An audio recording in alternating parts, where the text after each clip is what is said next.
What a crowd. What a crowd. Welcome. Man, we've got a great panel today, Nick. You're muted, buddy.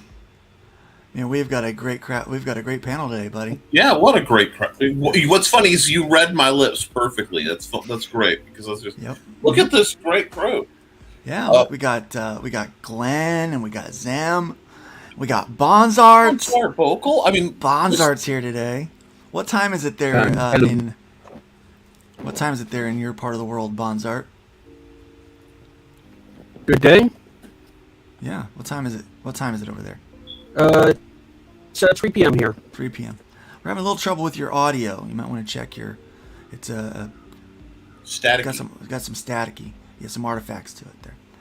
Yeah, man. I'll tell you, it's been a pretty good day. Every time so far. I seem to have this problem every time now I use StreamYards. I don't use StreamYards myself, so. Okay. If you go to settings, check audio and check input, because I bet you're coming in through your camera's mic and not the fancy mic you have. No, it's coming in through the fancy mic. Sounds great now. Sounds great now. Yep. Then I pressed echo cancellation. Okay. There you go. There you go. So apparently it was there. I did not even know that was an option. Okay. Yep. There you go. Now you're sounding good. So I think it's gonna be a pretty good day. I think it's gonna be a pretty good day. We got a lot to go over. Got a lot to talk about in the world. Nick, how was your week? Talk about Bonsart's project. That's really going well. And, we'll talk about that a little bit here later. Well, we gotta remind folks why we have who we have, and besides, can we talk about just how delightfully international this panel really is? You know, I mean, just for a moment, that's kind of worldly. Nice. It's very worldly. Small world. Yeah. It's almost like the love of comics and independent creation bring people together from all corners of the globe. Oh, I don't know about all that. Well, I wouldn't have met you guys if it wasn't for comics and if it wasn't for COVID. Yeah. Right. The wonders of the internet. Yeah. The internet, Despite the world horrors, the fallout from the pandemic and lockdown has been pretty awesome for me. I mean, I hate to put it that way. It sounds terrible. Well, you know, that COVID you got thing. Slammed, but that ain't no big deal. COVID ain't. Got nailed, but COVID ain't sorry. no big deal. I've got 5 people on, and my brain's going to default to running a game. I keep wanting to ask you guys to roll for it, but comics are awesome. Yes, they are. Comics are awesome. Man, I'll tell you. How's doing this morning? I'm doing all right. I'm drawing 2 comics at the moment. Well, not right now. He's got both hands. Because obviously I am doing this right now, but I am drawing Chrome Dog and Hybrids issue 9. I'm flipping back and forth between pages to get them both done this week. So I'll probably knock out about 20 pages by the end of the weekend is my goal. Well, I wish I was only doing 2 jobs.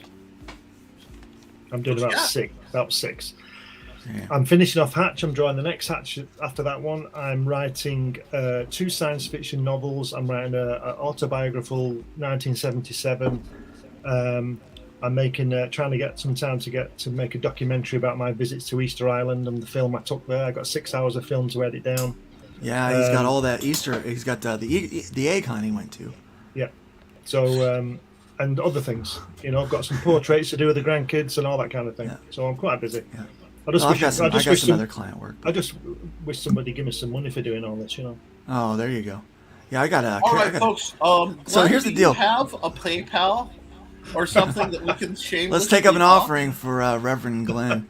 No, I'll tell you. No, so here's the deal. I do have client work that I'm working on, character design, but I can't talk about it. Yeah. Because of those NDA things, right? Yeah. So here's the deal. I've worked for a lot of clients. Maybe you guys can help me out with this. I've worked for a lot of clients over the years, and more so even now. And I've run across there's 2 different kinds. I've got 2 different kinds. The first one, they want you to sign the NDA and not talk about it, and they keep everything under wraps for their big launch, right? Right. But the, you know, sometimes like people don't know about the website. I think this works if you've already got a personality or a following as it is. Right. But like if you don't really know anything about the person or the company, I think it can be difficult to do that method. Right. The other client is the one that you send them a rough of something and they're sharing it on social media because it's technically theirs. They can do with it whatever they want. I don't care. They're just so excited about what's going on. They're just showing everything, the whole process, and talking about all of it. Now, I'm not saying one way is better than the other, but I can tell you from experience what I've seen is more successful between the two. I want to get your guys' input. Which one do you think is more successful, or have you seen to be more successful? What you mean, showing people and not showing people? Yeah, Yes. the whole NDA waiting for the big reveal, or I just always trickling it all out. I always come onto these shows and show my hatch artwork because I'm really proud of it, and I shouldn't really because I'm just about showing all I've got. so it's both ways, isn't it? Well, the truth is, I don't think. Here's the thing: I'm still going to buy your book. Yeah. It's not like I read your book. It's not like I'm going to remember all of it. And seeing it on That's true. this screen is different than holding it in my hand and having my own copy, right? Okay. So Yeah. I don't think that you showing that's deterred me from buying the book. I think, in fact, what it's done, it's probably solidified that I'm going to buy the book. For me, anyway. That's just me. Okay. Zim, what do you think about that? I was just trying to think. I don't think I've ever gotten into a client worker relationship where I signed an NDA that ever went really successful, because they all fizzle out for whatever reason. You know, they're either overprotective or they're over picky, or they think that there's something that they're not. If you know what I mean. Well, yeah, okay, yeah. That actually kind of goes in to part of our discussion today. So let's put a pin on that one, right? What's I was up? going to say what I have happened to me repeatedly is I'll sit and take time with a client and create things, design things, create characters that run for a year or so, and then nothing. And you put a lot of sweat equity into it and a lot of love into it, and it just fizzles into nothing. Yeah. And you're sitting there going, maybe I should switch the name or do something with the idea here, because I put a lot of work into it. Right. Yeah. But you can't, because you've been paid, Yep. and you've been paid to provide a service. You provided a service, and Yeah. now you have to so turn that's around and done. walk away. Yeah, that's done. So, It's done. Bonsart, have you ever? I don't know if you've worked with clients or anything like that. I know that working in the steampunk community, but let me ask you about your own project that you've got. Did you make your artist sign an NDA for any of the stuff that you work on? No. Okay. I also let them share what they make for me. But I'm just in there doing this for a year, so I'm not the person to ask. But no, you kind of are, because if you're saying they can just share whatever they want, Mm-hmm. but it's bringing eyes to your project is the way I see it. That brings eyes. Well, to your yeah, project. that's what I figure. I mean, I do say, if you do so, please stick me in your work so people know where to find it, where they can get it. And currently for the current Kickstarter that we're running, I mean, we're nearly 2 weeks in, and all the people who are supporting it till now, for whom I'm very grateful, they're all fellow creatives that I know personally. So I'm trying to look for ways to get a new audience, which is also the whole reason why I did the Kickstarter in the first place. So yeah, I'm still looking for ways to get that new audience invested into the project. Okay. We're still having a little bit of trouble with audio. It wasn't too bad then, but it might be a problem later. But we'll keep checking on that, make sure we've got it. Before we go too far, let's go ahead and get into the chat and welcome folks that we got watching today. Please, if you're watching, I know this is kind of the safe for work morning show that you can listen to while you're working. If you're working today, can't get to the chats, welcome. Hope our conversation is entertaining to you today. If you're able to get in the chats, we do encourage you to leave a comment, let us know what's going on, and chime in the conversation. along with us. So this morning we got Joe Bachman, a channel member, is here. Good morning, Bacon Nation. Good morning. It's great to have you here. Joe says, I think it is only appropriate to eat a Wendy's breakfast Baconator while watching their bacon. I see no other way. We've got Radio Retro Future on the panel and in the comments. Oh, welcome. Arya Black is here today. Arya, welcome, Arya. Hail, dudes. Hail, Arya. Hojo's in the house. Hojo, good morning, gentlemen. Let's get sizzling. And we certainly did. We did. I don't know if I should watch She-Hulk. I don't know if my heart can take another MCU disappointment. Well, we're going to talk about that today. We're going to speculate because I haven't watched it yet. I want to watch it later today. But we're going to speculate. And then next week, this is going to be a two-parter. Next week, we're going to come back with our actual review. So we're going to say what we expect to see, what we hope to see, and then next week we'll let you know if we were disappointed. Well, my review will be very short because I won't be watching it. So. Okay, of course not. Of course not. I didn't expect you. I don't watch any of them, to tell you the truth. Yeah, I only watch it because I am a fan of She-Hulk. I am a fan of She-Hulk, and I'm not a fan of She-Hulk. So yeah. But Joe says, I imagine She-Hulk is going to be like most of the MCU series.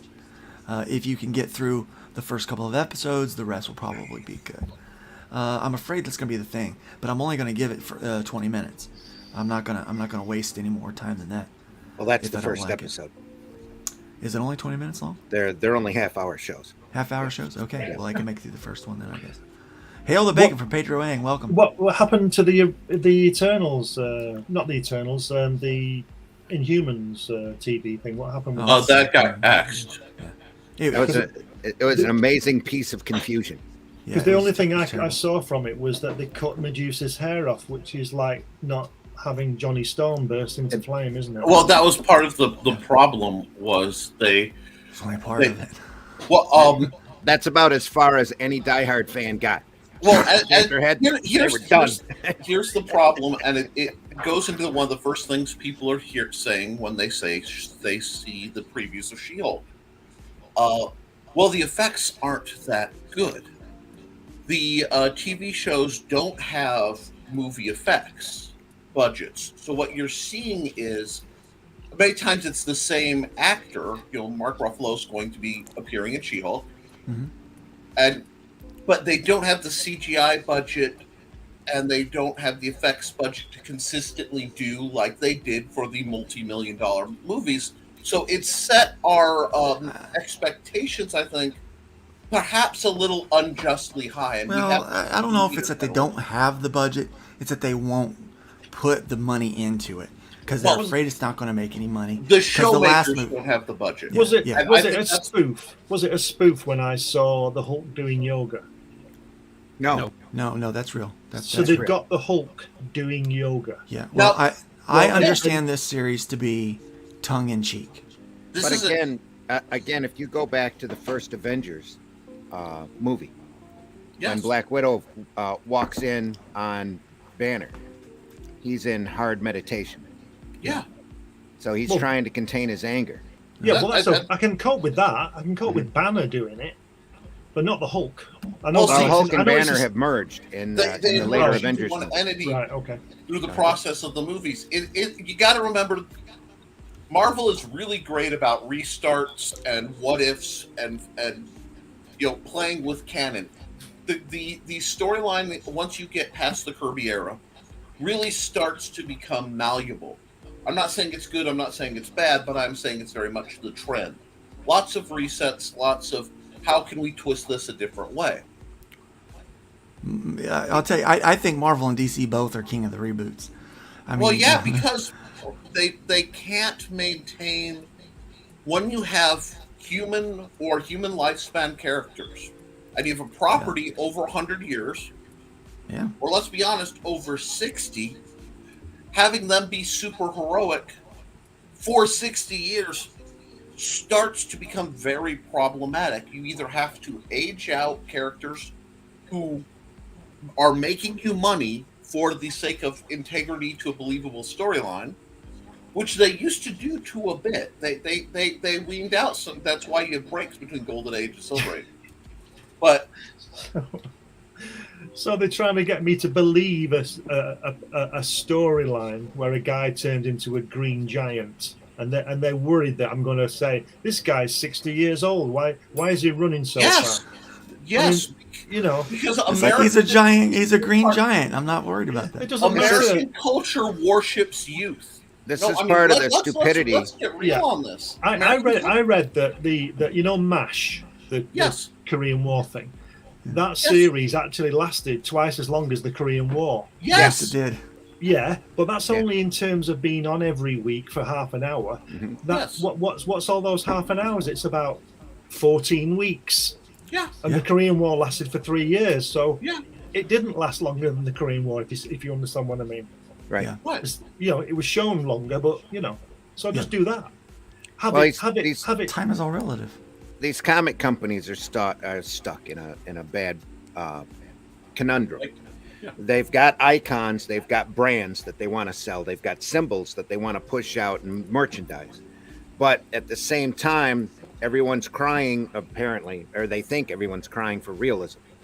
When I hate to break it to everybody, but superheroes aren't real life.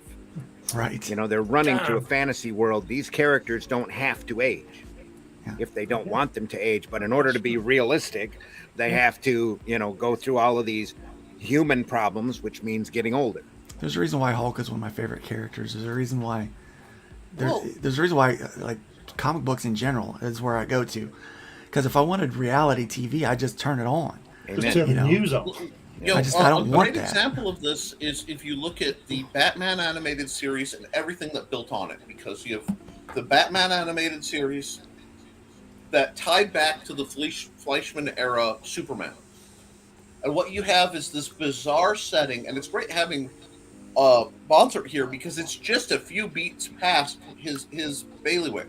And if I don't say bailiwick on the show, people get worried about me. Yeah. But the Batman animated series was set in a 30s styled sci-fi setting. And that style setting and that approach went all the way through Justice League Unlimited. I mean, way till the end, till you hit a reset by Batman Beyond in the timeline where the aesthetics finally change. And that way, it was a nebulous. It was never one period. They kept older looking, identifiable cars. They kind of fixated it, and there isn't a term They've done the for same with that. the Phantom, by the way. Hmm? Yeah, Say what? they've done We the same didn't with the Phantom animated show.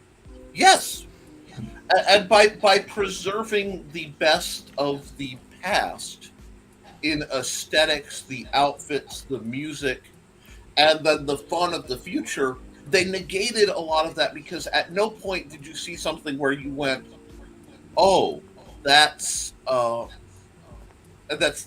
little dated." The only dated thing that has ever caused that timeline issue is payphones and landlines. That's the only thing that's been largely phased out that could stand out if you watch the whole arc.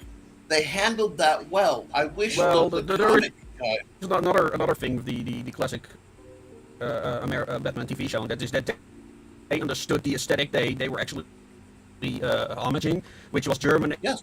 expressionism, which is Yes. like the foundation of American noir. Yes. And now you see people like trying to mimic but they're not mimicking German expressionism. They're mimicking the Batman animated series without understanding what The root. made what made it so good to begin with. Right. If you don't know where you're coming from, you can't see where you're going. That's why people can't, a lot of people, and I don't agree with this, so Glenn, please breathe before I say this statement. A lot of people don't like the aesthetics of Kirby era comics, They don't like just the way the costume design was and everything else. And they'll use that as an excuse to write off the whole period, losing the creativity of the writing of the time, losing the way dynamic posing and panel composition. I have all the sounds turned off on this, but dynamic panel composition and the transitions and the when it was time to be efficient in your art and when it was time to be really detailed. These things that are also a huge part of Kirby's legacy get totally lost in people trying to take what they want without understanding the roots of why it works. So I think that's part of the problem.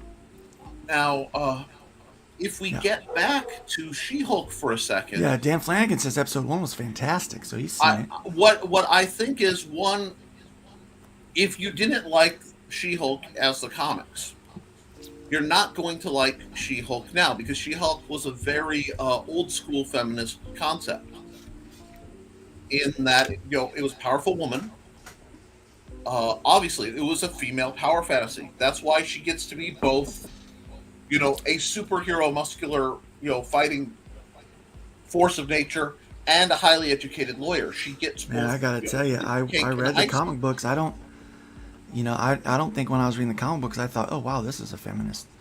Right. I wasn't thinking. I was thinking Right. this is When this I is bought just that, a cool when I bought character. when I bought the that's She-Hulk graphic novel, I thought, what great artwork by John Byrne. Yeah. The rest of it was. Well, the rest see, of it. The but you artwork have was to great. look at this now. The reason why I'm referencing it is because if you go from the ideological perspective of people opposite a lot of us here, a lot of people who like the I hate the word woke because that it, but we'll say modern, what is it, third wave feminism and all this other stuff. Use their language. Woke. Go on. Well, okay, woke. What our biggest beef with a lot of modern canon comics is they cater to that and change the root. That's how you get a female Thor. That's Well, how let me ask this question. Maybe someone in the chat's watching and can tell me. Does anyone actually like woke material? Because I don't even know anybody that's woke that actually likes the woke content. It's like these people that complain that the WNBA just they look at the don't sil- get paid as much as the numbers. NBA. I'm sorry, what's that? Just look at the sales numbers. Yeah, look at the sale. Exactly. sales numbers. It's like the people that say that the WNBA that they need to be paid as much as the NBA. Well, why aren't you buying the WNBA tickets? Right. The ladies Now- in the WNBA would get paid just as much as the guys if that league made just as much as the guys, okay? So you have decided that which one deserves more money because Yeah, that's who right. you're giving your money to, right? Right. So I just But- don't understand the woke agenda. I don't want to lose the point because I have a good thread here. I think She-Hulk, this is my speculation, is going to come out relatively unfazed because there isn't a lot of tweak to Okay. make in the original material to quote unquote cater. You see what I'm saying? Right. And hopefully, but here's my hope. I hope that they are done catering. But one of the things that I noticed is that Guardians of the Galaxy, they took a more humorous approach Yes. to it, more tongue-in-cheek. They did the same thing with the last two Thors, I guess. I did not watch Love and Thunder. I don't intend to watch Love and Thunder. That was a storyline in the comics I didn't care for. I thought it was a little retarded and goofy. Not retarded in like like in an actual sense, not in the mental health sense. I gotta stop using that term because I know it can be offensive. I'm sorry. I apologize. Language is for that. powerful. Yeah, but it's ridiculous. Let me use that. Yeah, It's ridiculous. It's ridiculous, and pandering is another. Yeah. I didn't care for it. I thought it was stupid. When you got a bad guy that gives up the fight, doesn't fight back Thor because Thor's a woman. I mean, come on. You're going to give up for feminism? Come on. No, see, Give I'm me an a equalist. break. Anyway, But give me a how break. did- But my how hope did Thor is get to be a woman anyway? What I don't happened? even know. It's some convoluted way. But the point is, like, they've started to go more humorous, and so I'm hoping that this is more tongue-in-cheek. yes, I and think that's what this is intended to be. that's what It's- Marvel does best in their movies, where they keep it fun, especially. And if you look historically, after World War II, what were the big popular films? These MGM musicals, these great, lavish, silly, bright-colored, fanciful things. Yeah. Why? because the world has shown us enough grimdark. I mean, and when you look at where we are now with what's going on in the world, what's been going on for the last 3 years that feel like 7 to 12, I don't come to entertainment to usually, show me the darker side of the world. I have people, I can put my finger in bullet holes in people I know because of the way it's scarred. I don't need, little Thomasy in there, but I don't need extra darkness. That's why I think this will be for the people who could enjoy She-Hulk, and I will say accept the sexuality, because She-Hulk is a very sexual character and a very sex positive character. She has a lot of intimate relationships. How they depict it will be interesting. Yeah, especially for Disney Plus, it's going to be fun. Right. Well, Randy, you'll know the answer to this. Sure.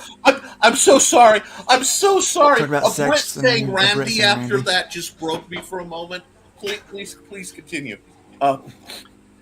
Randy, you'll know the answer to this. Is it true that She-Hulk was like Spider-Woman, just a copyright decision? Yes. Thank you. She-Hulk's the creation of Stan Lee. Yes, but it was for copyright, wasn't it? Just somebody like- Yeah, it else- was for copyright purposes, but they also went through at that point, and they were having Marvel and DC are always in competition, but they were having arguments over names because Marvel's got a Wonder Man, and DC has a Wonder Woman, and they were arguing over Captain Marvel. So Lee said, "Hey, we better start doing sex opposites of some of these characters, or the other guys are going to do them for us." Yeah. So they did Spider-Woman, they did She-Hulk. Yeah. Right, thought so. Which is always the best reason to create a storyline to begin with. Well, they didn't go far enough, because I was looking forward to the female equivalent of It the Living Colossus. That would have been interesting. That would have been aw- That would have been. Oh, God. really good. It would have been She But It. it's So, the reason why movies get made. It's for why did copyright reasons. Bonsart, your mic is. Yeah, your mic's breaking up. We can't. Yeah. Yeah. You may have to reboot and come back in. Either that or wiggle your mic up, your mic Yeah, lines a little something's bit. You going might on. have a loose connection. Is what it sounds like. why did Medusa have a How's this? haircut off? That's a long story that comes down to this. Are you there? Yeah, go ahead and speak. Is this better? Nope, you're No. still breaking No. up. That Okay, came I'm gonna down reboot to budget, then.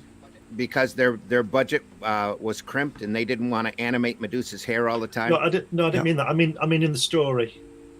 Was there any explanation in the story? Yeah, technically they raped her in cutting her hair off. They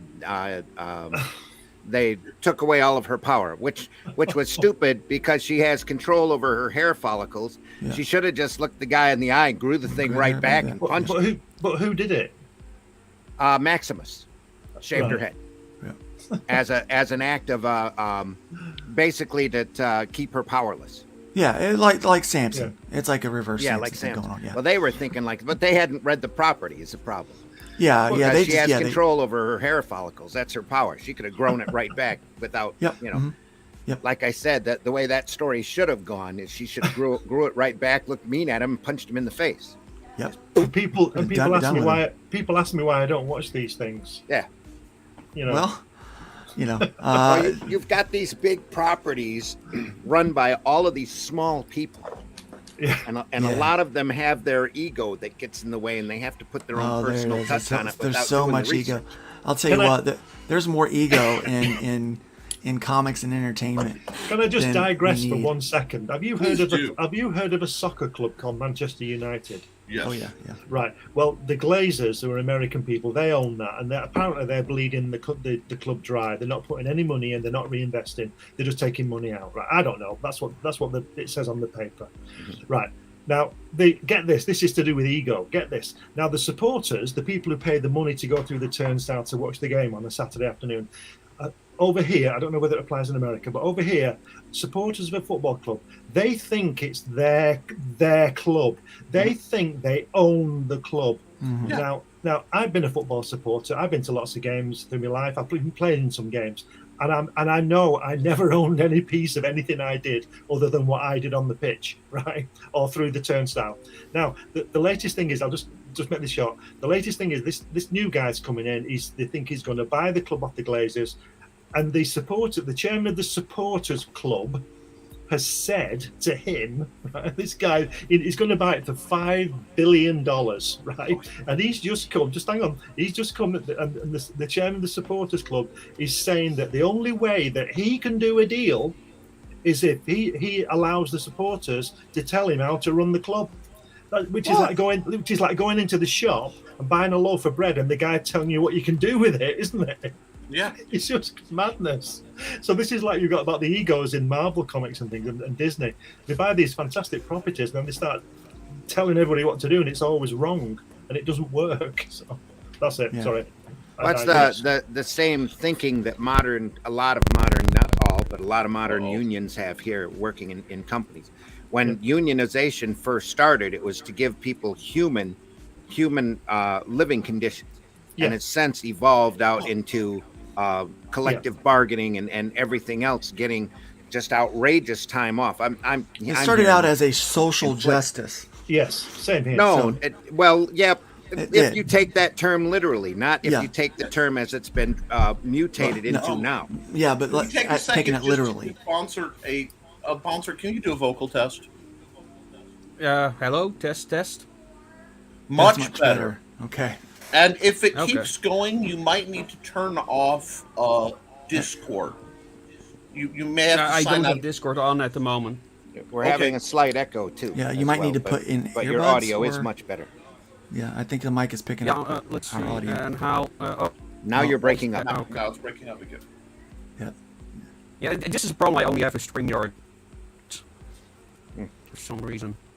So Hojo says I like the burn run on Shulky, and that's about it. Yeah. I see that they're trying to do, but I don't know if it's going to work, and I'm not sure if it will. Pedro Angs talks about the Inhumans. It was basically Captain Planet bad. It was bad. It was bad. I watched it, because I am a bit of a fan of the Inhumans. I might be one of like 5 people that actually like the Inhumans, and so I it was just one of those lesser properties that I was able to get my hands on as a kid. Yeah. They got into the quarter bin. Yeah. Real quick, so I could go buy a ton of quarter comics and be able to enjoy reading some books. Some of these actually got down to a dime or a nickel, and which is the equivalent of what the cost used to be. But they're just trying to get rid of these things. So I could go in with a couple bucks instead of buying one book. Man, I could buy a handful. Yeah. And so I got a hold of the Inhumans that way. And so it's got a soft spot in my heart, right? So yeah, watching that show, it was pretty bad. I think the casting was pretty good in general with it. But yeah, cutting off Medusa's hair, it's like, no, I don't think so. I don't think so, man. The minute they did that just threw up a wall for me. I watched the whole thing because at the time there wasn't much Marvel available. But and I knew it was not going to make another season. Like Disney Plus or something. The better version of Marvel stuff is literally the animated. It's much like DC. The DC animated stuff for their films is so much better across the board than any of the movies they put out. But you know why? Because the studios aren't overseeing that. Yes. People that are storytellers are doing those. Yeah. And they read the story Bible, so to speak. Yeah. Lowercase b Bible, Yeah. They have a book of this is the plot, this is how people act. Well, every show has a show Bible. Like, okay, right. So here's one of the things that I loved about. I'm a big fan of The Office, right? And on The Office, they had a show Bible, and it was basically every bit of canon that's ever happened. And before they did something, they consulted that. Yeah. Unfortunately, they didn't do that with this latest season of Stranger Things. As good as it was, they totally created a massive hole and a paradox that it's going to be impossible for them to explain away. All these kids that were supposed to die in the facility. Well, in season 2 or 3, she met one of them, and they said, "Oh yeah, and number 6 is over here or whatever." So it's like I thought everybody, and then they killed everybody in this last one because they didn't have a show Bible. They weren't checking against it. But the thing is, you're absolutely right. These people that are making the animated, they are storytellers, and they are checking their stuff against canon, and they're telling really good stories and doing a lot with animation. Luke Hojo just had a comment, and I know we're skipping quite a few, but it's really timely for what we were just saying. Yeah. It came up at 9:41. Looking back, were the creation of the Inhumans a test run for Kirby's Fourth World Saga? It seems like the idea stuck in his head. There are a lot of comparisons if you look at them side by side. So I figured while we have Glenn, because pretty soon he'll probably be ducking out, he usually does. I will, yeah. Mm-hmm. I wanted to make sure that, our Kirby authority would weigh in on that. Well, I mean, between Glenn and Zim, I count you guys as historical authorities in a respective union. I have no idea. Okay. Is the simple answer. I wouldn't know. It does appear that way, though. The Inhumans are really an offspring from Kirby's love of mythology. Yeah. And of the different monsters, the different creatures in mythology. Right. Thor, he put all of his heart and soul into Thor. While he was doing that, he was out looking at different pantheons, different groups of gods, folk tale stories, all of this great stuff from the centuries. And he was making notes and drawing characters and making pictures and all of this. It's my understanding that when the Inhumans popped up in Fantastic Four, it was basically a offspring of that, with sprinkled, or not sprinkled, but with a big dose of Kirby imagination put in. Right. So all of the Inhumans were all fleshed out characters to Kirby. And he desperately wanted to do an Inhuman series. He was hoping to take the Inhumans exposure in Fantastic Four, spin it off in its own book, which they kept promising him to do. So he kept working in that vein and kept coming up with characters and different story ideas. Then they let Kirby, I think, they took what Kirby had done for an Inhumans book and chopped it up in the first couple of issues of Amazing Adventures. Mm-hmm. And it didn't sell very well. And so they kept stalling with Jack on the Inhumans book. They didn't do it until after he was gone. They put it into Thor, didn't they? They took out Tales of Asgard, didn't they? And put it in the origin of the Inhumans in there. Yeah. And then he went into Amazing Adventures. Then he left and went to DC. Yeah. And when he went to DC, he had notebooks filled with characters. So you not only got the Fourth World that he worked on in DC, and there was a huge fleshed out world to him. Oh yeah. For all, and those were like the first 3 books that he wanted to do. Mr. Miracle, Forever People, and New Gods. When he ended up being disgruntled at DC and went back to Marvel, he still had notebooks full of characters, and that's how you got the Eternals. Mm-hmm. Yep. That's my understanding of it. Another question that ties into this that I've noticed, because I was going to say something before that, but I wanted to make sure the chat got folded in a little bit. It seems like, and correct me if I'm wrong, most modern adaptations of Fantastic Four don't do well. They don't handle the property well. No, they don't. And I was going to ask, why is that so difficult for them? I was going to ask, is Inhumans, Inhumans seems to kind of be that way too, where it almost feels like it doesn't quite, it always feels a little separate from Marvel. So I have a theory. I see where you're going with it. I have a theory about this, right? Okay. Before you say anything, I've got to go. Okay. Right. Glenn, sorry about that. It's good having you, buddy. Thanks for being here with us. Everybody check out Glenn's work. He's amazing. Because it's getting really interesting now, and I don't want to go, but I've got to go. Yeah. I'll see you later. Check it in the rerun. Well, you could be late. You could be late for your own podcast. It's okay. Right? Yeah. No, it's not. I'll get hang around. Yeah. No, I'll see you later. Randy's an enabler. Look at him. Randy's Take it. So here's my theory on this. Right? Just when it comes to Kirby, Glenn knows more than I do. Right. Yeah. So here's my theory with all of these properties that in the comics had a like let's look at Fantastic Four. It was a family, and Stan was really telling a family thing, right? Yes. When you look at Inhumans, it was a family dynamic. Yes. When you look at Eternals, it's a family dynamic. When you look at New Gods, there's still a familial element there. Yes. And what's happening is every time they try to take these to the movie adaptations, they miss the familial element. Well, what the first thing I don't understand why or how they do that. I'm going to go farther than that. I'm going to say the first thing they do when they see a family, modern writers, the very, very first thing they do is, oh, we can make drama. Let's break up the family. Yes. Yeah. And Constantly.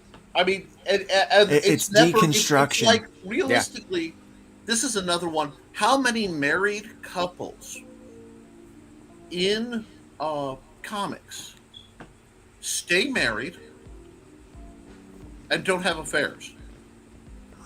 Well, Reed Richards, Sue Storm, which I imagine if And they actually go through with the marriage, that they No, wind up having- they've given them a did lot they? of tension over the years. They've okay. given them a lot of attention. They've all but divorced. A couple times. Yeah. Yeah. Heck, before, Lois and Clark, before they got together formally, she almost married Batman. Well, there's a lot of different stories. There's a lot of but you different get, stories. A lot of but different. you get what I'm saying. But the thing is, one of the elements that I'm sure they're not considering with the CW show that they have with Superman and Lois. One of the reasons why they're successful is because they're a family and they have minor bickerings, Right. Yeah. but they always air it out and get along. They're a tight family, That's what the Fantastic Four had. and they miss that completely with the FF. Yeah. And they Every time. intentionally go out of their way to mess it up. Yeah, But they try to do is they try to break it all apart. It's Yeah. it's that's what I loved about the Ninja Turtles movie, the first one. It's these brothers, they fight, and then they have this little split. But what do? They all come back together because they're brothers, and that's what they do. Yeah. It's family. I saw this post. It said friend, boyfriend, girlfriend, and then family, and they underlined the end of it, end, ally, and that really is the truth, isn't it? Family is more. Family doesn't end. You're an ally for forever. It doesn't matter. Yeah. And so I think they missed that element in the books, and that's what people wanted because it reflected what they had. And I think there's people that they just don't like family. Now, there's a spiritual component that I won't go into today. But I will tell you that the very first attack on mankind was on the family unit. I'll just say that. Okay. Yeah. So I think they're going after. I think family is somehow uncomfortable for some of these people, and so they want to break it down to individualistic stuff. It's all about me. It's me. It's my show. It's not like, hey, no, this is our show. It's not a family. It's not about the individuals that make a cohesive unit. It's just about the individuals. Yeah. Because they themselves have never made a cohesive unit, perhaps in work or creation. It's all about jimmying and shimmying their way to another greater position. Mm-hmm. I think we see this with a lot of the editors, but I'm going to get off my soapbox and get back to the chat and say, welcome, William Pace. It's good to have you here. We got Salazar Art Nation here. Yo, yo, yo, what's up? Good to have you. Eric Hawkins is in the house. Eric Hawkins, great creator. He won some trading cards, and hopefully those trading cards made it to you. It took a little longer for them to go out because I had printer issues. I kept buying ink and it was rejecting it. So finally I got that fixed and everything is taken care of. And Salazar is ironically eating bacon, and that is not ironic. We should always be eating bacon. ABEB is what I say. Always be eating bacon. Genuine Comics, Dave Brink is here. I was on his show the other day. Dave is a great guy, wonderful creator, and excited to see him in there. Let me see, who else do we have today? Here we go. Luke, you can say retarded. Normal people know what you mean. The self-censorship is what people who want to control your speech want you to do. Yeah, exactly. Because here's the thing: there's no such thing as retarded It is people that have those issues. That's a form of autism. That is not retardation. We were Okay, let me totally wrong back in the day. The with that. term retardation actually is a term because it applies in the original sense to my son. What that means is it's a type of delayed development. Their mental development has been impeded. It has literally been retarded. That's the medical term All right. for it. I take And, your word on this. Thank you. So I don't like making fun of things people can't change. Right. You know, so that's why you'll see me bristle. I spent 20 years working with special needs people, and that's not counting time. You know, that overlaps with me having my son. But most of my adult life, I've worked with special needs. That being said, I know Luke doesn't mean that way. There are a lot of things that Luke will say that I understand because it's Luke. He means it a certain way, whereas a lot of other people will say it meaning. I mean, in the '90s, kid sense. It's sort of like Let's when stop I being call stupid. somebody dude, it is literally, dude is the most versatile. No, it is the most versatile like noun. You know, Yeah. you are a dude. A woman is a dude. could A be a man is a woman, dude. you could be a a man, toaster you could can be a a- dude. You could be a they. You know, they, my them, it car doesn't matter. stops working. I'll be like, dude, what are you doing? You know, I was born on the West Coast and I still have some infection from that. But I thought the most diverse I said word. noun. No, The word you're noun. thinking of is literally, well, it Can be a noun. But that's the most versatile word in the English language, be a noun, and I yeah. totally concur. but no, Safe for work status intact. All right. Very exactly. Yes, I know where we Good. All are. right. We Salazar says, handled that masterfully. Conan the Even Adventurer. Bonsart smiled. As annoyed as he is with his audio problems, even Bonsart smiled, folks. That means I'm doing my job. Oh, what do you got, Luke? You brought up a... Yay! Think about what you've accomplished. you know what? I'll take it. At this point, Con- I'll take it. Conan the I'm Adventurer literally had a white scene male. like I'll that. take any Conan praise I can get. Conan wouldn't hit a woman, but his female friend punched the other woman instead. I thought it was funny and well done. Evil didn't win. And that's fine. I'm all for chivalry because I think we should be chivalrous. And when a hero's like, nah, I just can't do it. And then one of the female characters says, okay, I'll take care of this. You know, that's some stuff that, you know, it's already been done in comics. So I hesitate to do it on my own, but It yeah. is a fun moment. I love strong, Ironically, powerful female characters. one of the best. There is an offside where in Batman Brave and Bold, which looked like it was a kiddie show, but is a loving homage to Silver Age comics. Really, it sounds stupid, but Zim especially should watch it. You'll have fun. Oh no, I know exactly what you're talking about. Yeah, the majority of those plots were actually taken from Brave Oh and yeah, Bold comics. it was brilliant. But at one point, it wasn't. Maybe it was Catwoman. She looks at Batman and goes, "You wouldn't hit a woman, would you?" And he says, "The hammers of justice are rated E for everyone." And you know, That's so cheesy, and I love it. that, you know, he That's goes the Adam West whole right thing there. calling his fists the hammers of justice. The hammers And, of like, justice. That zany. Remember, zany is a word. Can we have some of that back? I love that. I would Okay, I would love to see a live action Batman now. Drop a line like the hammers of justice. Or, so I'm working on this on That's these called pages. Peacemaker.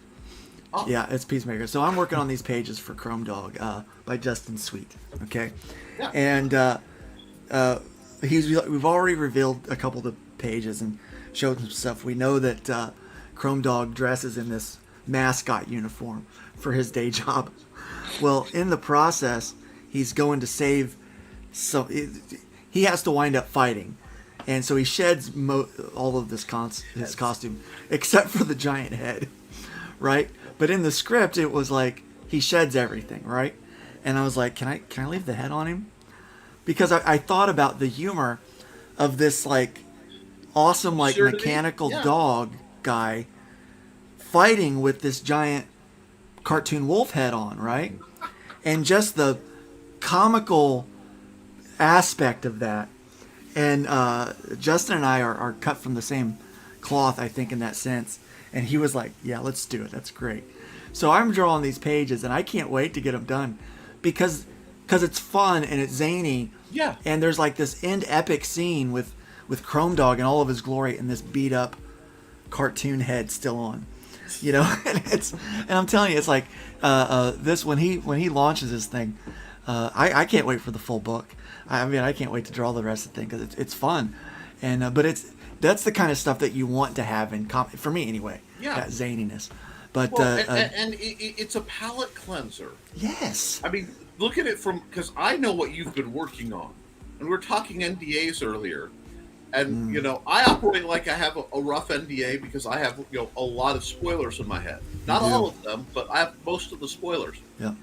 And I have to twitch because I have to like catch Luke by the mutton pie and go, wait, Luke, don't. Oh, I can't say that yet. Yeah. You can't say that yet. That's part of something they ain't seen yet. Yeah. Yeah. I sometimes forget. Let them hit that like a sledgehammer. It's only fair. I had to. Mm-hmm. Yeah. Yeah, and you know, I think that's the other thing. Some of these properties they take very serious, and sometimes you shouldn't take them as serious, and sometimes you don't take it serious, and you should take it serious. I think it's understanding the mood of the property and doing that. Dave says, read the room. Yeah, Dave wants to point out the quote from Zim earlier, which we blew past, and we shouldn't. You were right on the money. Yes. We have all of these large properties run by small people, and that is the case. I'm sure I'm not the first one to say that, but thanks. I'll take that. And a lot of small people think they're a lot bigger than they are. Or they want to be bigger. Got little man syndrome. Mm-hmm. Man, not in the gender sense, but in the humanity sense. Yeah. Because we definitely have people without. Can I say that? Yeah, I can say that. We have people without penises running things that have the syndrome, just as much as some guys out there that do. Okay. Yeah. Yeah. Right now, I think that the talent field is pretty equal in the big two. Unfortunately, it's literally the lowest common denominator. Okay, we all ran over that one. Exactly. And I'm sorry, that was just such a good comment. I wanted. Yeah, we got Frog G here promoting Color the Multiverse steampunk coloring book and miniatures. So let's just take a minute to talk about that before we get into another topic that we kind of touched on just for a moment at the beginning. But we will get into this idea of self-editing or self-evaluating your own work. Because that's kind of what we just talked about with these people, large properties, small people. They can't. At some point, they should have looked at the Inhumans and said, you know what, we kind of screwed that up, right? At some point, Disney has to at least look at the CG on She-Hulk and be like, yeah, we could have done better, and admit it. Instead of blaming someone else, say, yeah, we probably could have done better on that. There's a lot of people that rather than take responsibility for their shortcomings, they push it off on other people. And I want to talk about the mindset on how we can do that. Let's have a little discussion on how we can't fix them, but we can fix us. So we'll talk about that. But first, let's talk about Bonsart's project that he's working on here, and it is a coloring book. And why is my link? Where did my link go? Can you throw that link real fast into the private chat for me? Frog G posted it in the thing in the chat just now. How's my audio now, by the way? It's great now. I don't know what happened. Okay. I think it's my browser because I just changed browsers, so it's a what browser are you combination using? of StreamYard and Microsoft. Microsoft. There you go. Edge is notorious for having problems with streaming. That's why save to install Chrome. Yeah, I Chrome. Okay, just added the Kickstarter in the private chat. Yes, thank you so Frog much. G I also just apologize posted about in that. chat. Thank you, Frog G. Thank you, And thank you Frog for G is supporting it, amazing. by the way. So, Prodigy's just the best of us. But yeah, I've got the prototype of the coloring book right here. Oh, with nice. Let's the take a look at that. almost variant Yeah, A I'm gonna- cover. I'm going to pull this which is up one of real the- fast. He's trying to give you some miracle grow, I think. Yep. I'm doing like 3 things all at once. So you'll have to pardon me. You have to pardon me just a bit there. Okay, let's see that. You've got the screen. Oh, wow. I feel honored. So you said you got the prototype? Let's see what you got. Yeah, this is the prototype with the variant A cover. The Kickstarter version won't have the logo there. This is the retail cover. Okay. Is it going to be so, spiral bound like that, or is it going to be staple? Yes. I will send it to Critical Blast. He will do the rest of the distributing. The version that's going to be available on Amazon won't have that because Amazon doesn't have that option. So if people want spiral versions in the future, they would have to get that by sending me an email. Of course, they will not have the Kickstarter exclusive content, and we're actually working on some pin-ups currently. Johan Alexander, I just saw him in the chat as well. He's working on a new art. So yeah, it's currently it's going to be about 20 images if all goes well, including the Kickstarter exclusive images. Plus the stretch goals, of which we currently have 2 unlocked. So it's going to have 22 images as it is right now. And I think we unlock 2 additional coloring plates at 2,000 from the top of my head. So yeah, and I really hope to also reach a new audience. And unfortunately, I have not been successful in that. Still. Well, you're doing the right thing, getting out there. Reaching an audience can be difficult. Let's go watch a video here real quick. Yeah. Just so people can kind of get an idea about what you're doing with this.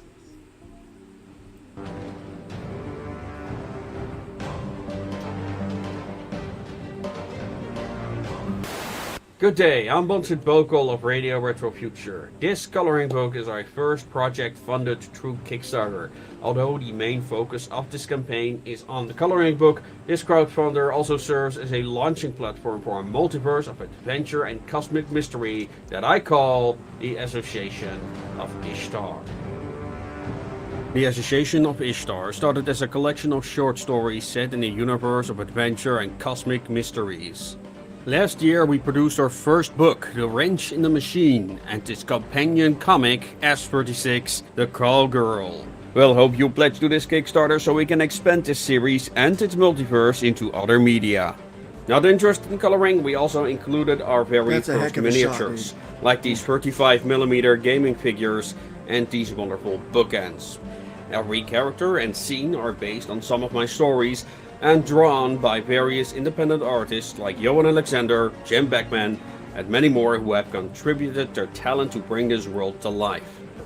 The series is written from the perspective of an alternate version of Earth codenamed Atlas.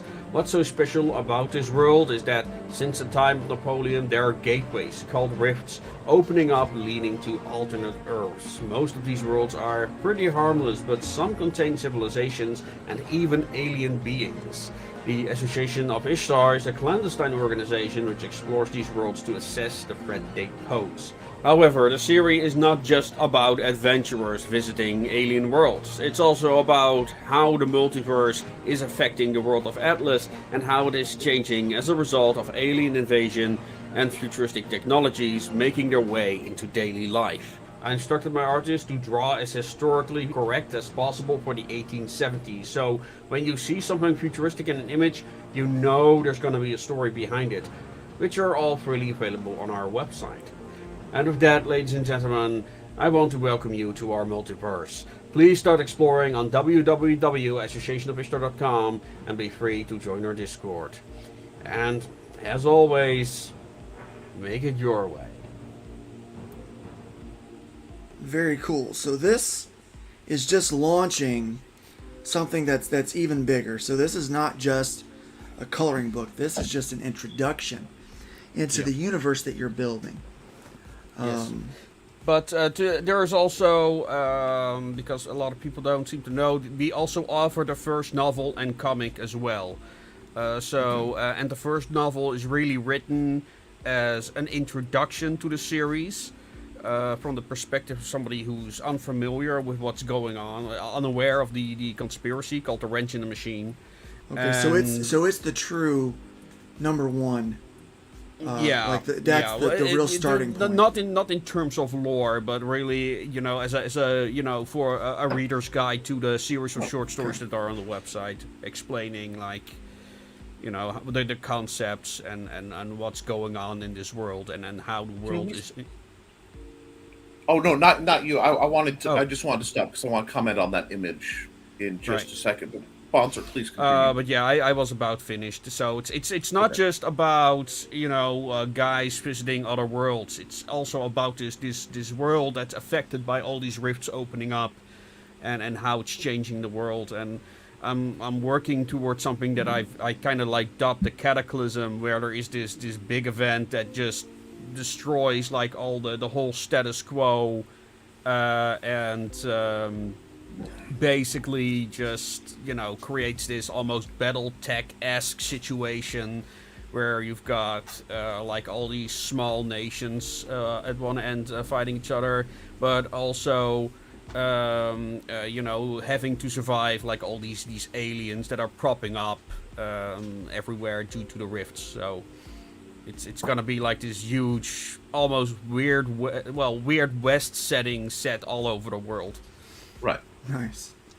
Now, the reason I wanted to pause is because everyone who knows this channel knows I'm a huge mech junkie. I love big stompy robots of all variety. And that image is one of my favorite because that is an up-armored image of a real, honest-to-God mech that is active right now. That is based on Exosapien Technologies. I want to say it's either prosthesis. I believe it's called prosthesis. Yeah, prosthesis mech or racing mech. Yeah, the racing mech. And just seeing that, because the distinctive tusks and feet really gave it away for me. That's what I love to see in quality steampunk, where they take something that's real and a little obscure, but very real. I thought it was totally made up. Oh no! That which is thing. Yeah, which is that way is cool an actual now. thing you can climb in and run around in. They're that's the prototype. They're doing several really neat things like that, but then they gave it that unique shine and weaponized it, and it's beautiful. It's just it's cool that they use that as a reference. It's actually done by one of the original BattleTech artists, Eldon Crowder.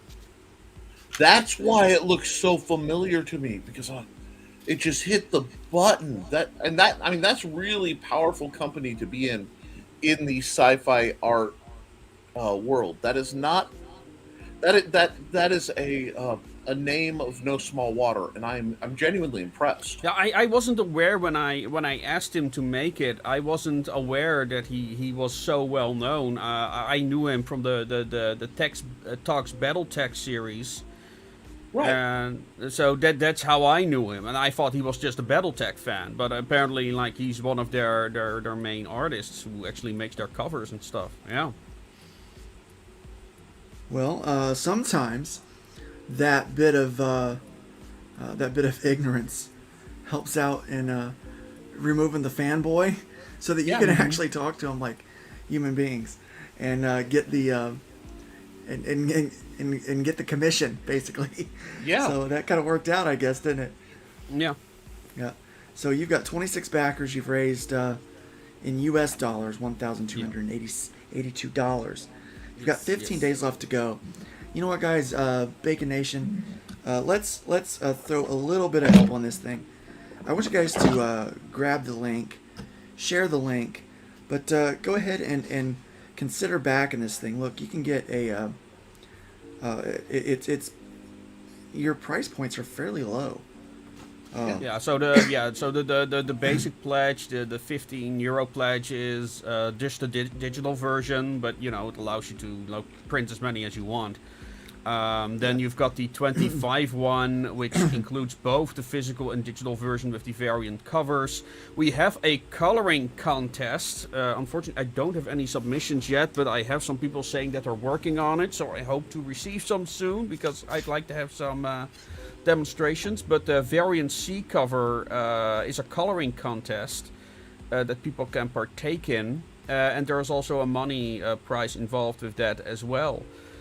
So I hope some of the artists here are interested in coloring some of the images. You've got the options from 4 coloring panels that are on the website with the download links. Yeah, I see you've got this here. Yeah. So these 4 panels that you can color, and your submission, if it wins, gets to be a variant cover, and you also win €50, right? Yeah. Okay.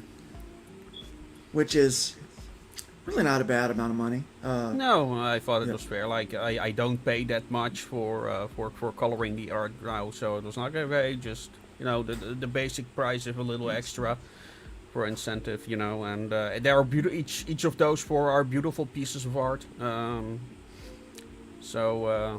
By various artists. Neutron Boar, Johan Alexander, who's in the chat, made 2 of them, and Akib, another Indonesian artist, and a Marvel fan who made the 3rd one, which I'm really happy with, because it that's an image that's gonna continue the plot. Well, one of the plots of the first book that's gonna deal with the aftermath for the antagonists, essentially. But what I really like about that image of the 2 cyborgs in particular is all the historical details that are in there.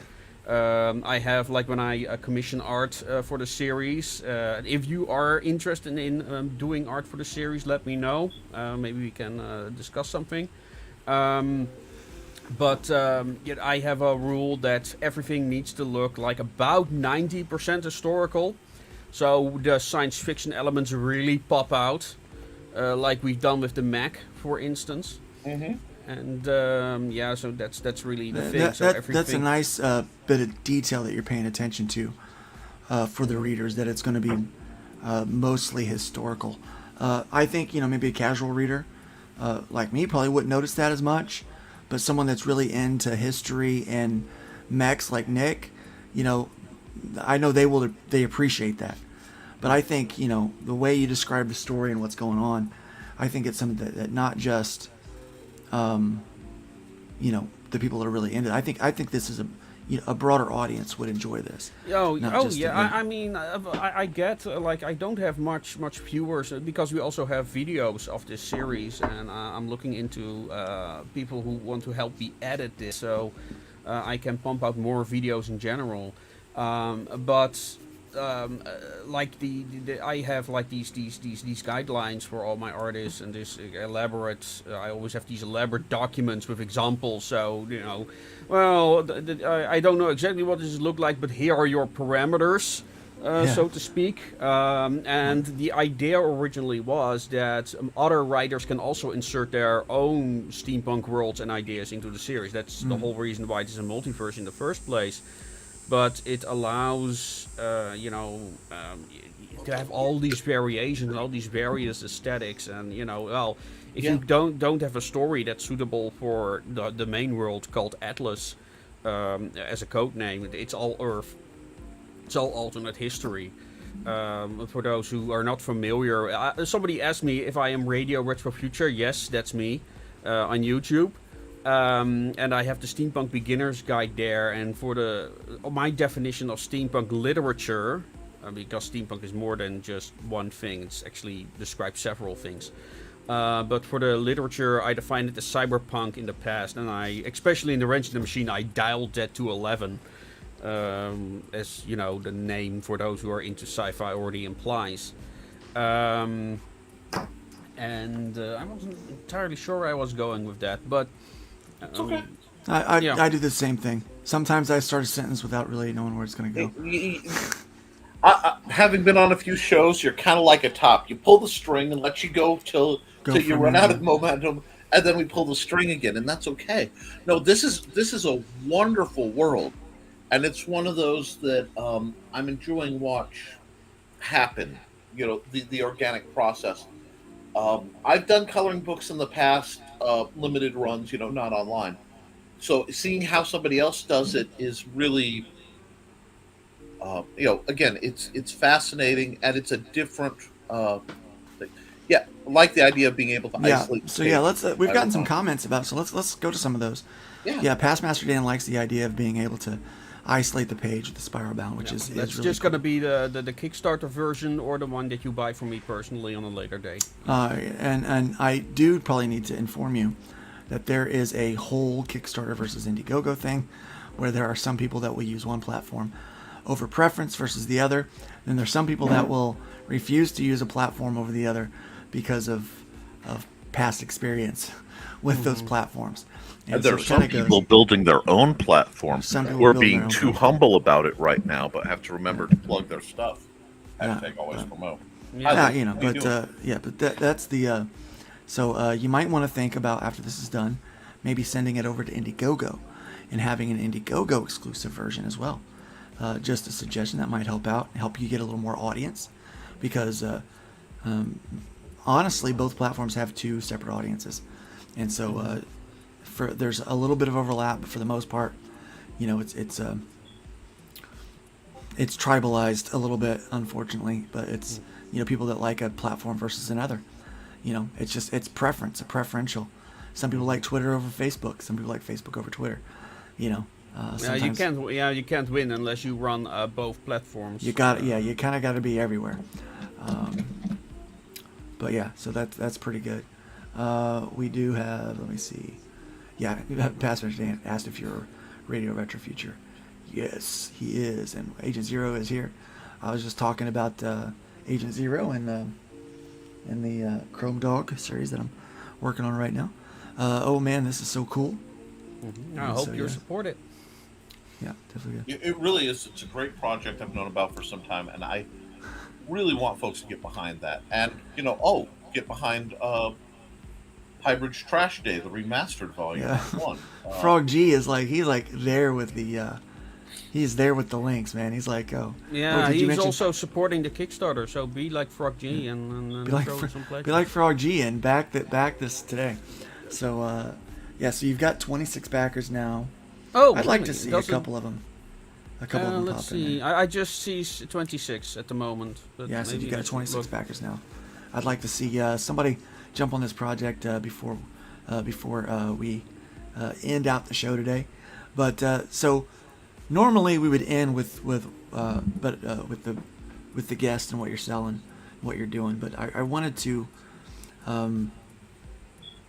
kind of segue out of this into our kind of our secondary topic today. It's this idea of self-evaluating. Now I know, Bonsart, as you're creating and you're doing this stuff and you're writing, you probably have an editor, somebody that kind of goes over what you've got. But at some point though, you have to either take that Actually, input or not. I'm going through that process right now because I'm recording my first book, The Wrench in the Machine. Now, I wrote that book over a year ago. Well, not over a year ago, less than a year ago, but I improved a lot since then. I actually also do workshops now. I'm considering organizing a workshop for people who support my Kickstarter. I'm just not sure if that's something they're interested in. Considering they're all creators themselves who are probably more experienced than I am. But, I've done a lot, like how do you write a proper sentence, and currently I'm going over my submitted manuscript, and I'm rewriting some sentences. I can tell you, which is an indication that I learned a lot since then. And one of the wonderful thing is I may be published through a publisher, but I do control my own literature, so I can update it. I once the Kickstarter is done, I'm gonna update it with this manuscript, so it's gonna be even better. Not story-wise, just written.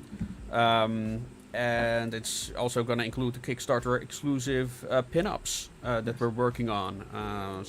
Matter of fact, we are researching we're doing research for one of the worlds right now that's gonna have a lot of Art Nouveau inspired stuff in there. So, So we're you've also got doing a you've little- got this mindset of research and know what you're doing before you go into it. There's a lot of people that don't, and I know Randy has experienced this in his years of publishing. That there are a lot of people out there that they look at their IP and they think that it is the best thing, and they expect to win like an Eisner for the work that they've done. And it's just not there, right? I think we have a problem a lot in America, maybe everywhere else too, where we've got we had a show, American Idol, where this one guy named William Hung came on. Man could not sing. A lot of someones in his life lied to him. Yeah. And got him on a national stage where he was then made fun of and trolled by everybody, but he still did not know, because he still had a circle around him that lied to him and told him he was great. The only reason they did that was to make fun of him. But we have a generation of people that have surrounded themselves with yes men, and that when anybody gives criticism to their work, it's because, number one, they hate. They hate it either because they're jealous, or they hate it because I'm a XYZ, or I'm a ABC, you name it. Like, insert demographic. This is why you don't like my work, because you're a this, or you hate me because I'm a that. And it no longer, we keep deflecting the quality of the work off to other things. This is what I'm noticing. It's what we talked about with these MCU and DC properties, these big properties being ran by small people.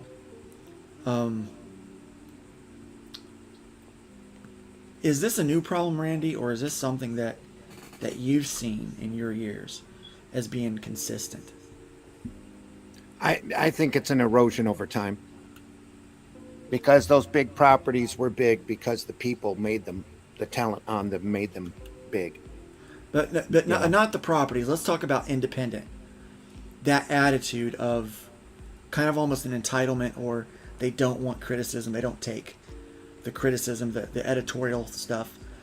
If Randy doesn't like, I'm submitting a book to Arrow. If Randy doesn't like my book, it's not because the book isn't up to standard. It's because Randy's a bigot, or it's because I'm this and Randy doesn't like me because of that. It's because whatever. I can't say I've ever turned a book down because, well, I take that back. I've turned quite a few books down because the content was wrong, and or illegal. But as far as a growing entitlement, I think that's something that you see more of as you get older. Because I've said stuff that I've caught myself saying things that my mom or my dad would say. And everybody, when you get to be our age, the older you get, the more you go, oh, geez, I promised myself I was never going to be like my mom or dad. That's just the way that you're growing up. Well, Rob Liefeld, for example, his observations are probably dead on. He's probably running into a lot of people with a lot of ego, but he forgets that there was a time when he was almost just as petulant. Maybe not to that, to a bold or blunt degree, because now we have these social platforms where you don't have to hide. Say what? There's this clip of the comic book legend chewing out the idea of the rock star Lee, chewing out Stan, like. Yeah. Stanley chewing out some of the Rockstar comic book creators, which kind of he helped create, if I don't recall, the Stan Lee method, you're right. the Marvel method. Yep. And then you got like the idea of the Rockstar comic book creators, and then he chewed them out for, well, instead of focusing on this on being rock stars, maybe we should focus more on making actually good comics. And he was quite unapologetic about it too. Those were always fun when he would roast those guys. It was always fun to watch. Yeah, but from that perspective, Stan did the work and then fought to be a rock star. Yeah. A lot of these kids coming in want to be rock stars and then they don't want to do the work. Yeah, they got a lot of raw talent, but you say rock star, and one of my favorite musicians, singers, and just neat dudes, Dave Grohl, said it really well when he's talking about he hates what American Idol has done for music, because people think what you do is you go to this thing, you go through an audition, and you go through this goofy game show, and that's how you get it, and they believe that's how you do it. And what you have to do is get out in a garage with your friends and just suck. You just have to be bad at it for a while, realize you're bad at it, and do the work and get better. That's the only way. There is no shortcut. And I see that because part of the reason I seem to ask, if you've noticed, I'll be that guy who will stop, and I'm going to ask this dumb question. And it's not one of mine. I get these messages because I welcome them, of people who want to get started either in comics or writing or gaming or sword fighting, or I do a diverse amount of things, so I get a diverse amount of new people who will come and ask me questions. And the biggest question from any field is, how do I do what you do without having to put in the work, just like my man Brian K. Morris gets? And the real answer is you can't. And part of the work you have to do, and forgive me if I've got a rant going, let me move my mic over so it's better. Part of doing the work that you have to do is doing that work on yourself and realizing that to become a better artist, you have to have a death of ego, or you will limit your ability. And I'm not saying you can't have a personality. Like Stan Lee had a radiant personality. He's one of my heroes. And boy, could that man sell himself and everything else. But he only did that when he was good enough to do it. So here's the deal. I'm not here to blow smoke up anyone's butt, but Randy Zimmerman has been publishing comic books for a hell of a long time. I thought I smelled something burning. Yeah, he's been publishing comic books for a hell of a long time. Don't worry about it. Now, granted, the field has changed dramatically from 1983 to 2022. It has, and there are different methods and things like that. But I was talking with a creator, and I'm not going to name their name. I'm not going to throw him under the bus. But we were discussing you, Randy, and we had talked about Arrow Comics.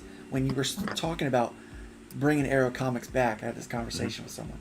I said, I'm very excited about this, because Arrow Comics has this steep legacy, and to have someone that's been publishing that long to come back in and kind of reemerge in the indie market again, man, that's huge news. And they dismissed everything. Well, he's just old. He's not going to know any of this new stuff and whatever, and they basically dismissed all of your knowledge and all of your experience. Right. And I knew right then I was dealing with a fool. Because when you dismiss experience for your ego, because that's what it was their ego. Because how dare Arrow Comics come in and take away any kind of prestige that this person might make with their stupid little publishing company. Not like there's enough market out there for everybody. If you want to be big, make great books.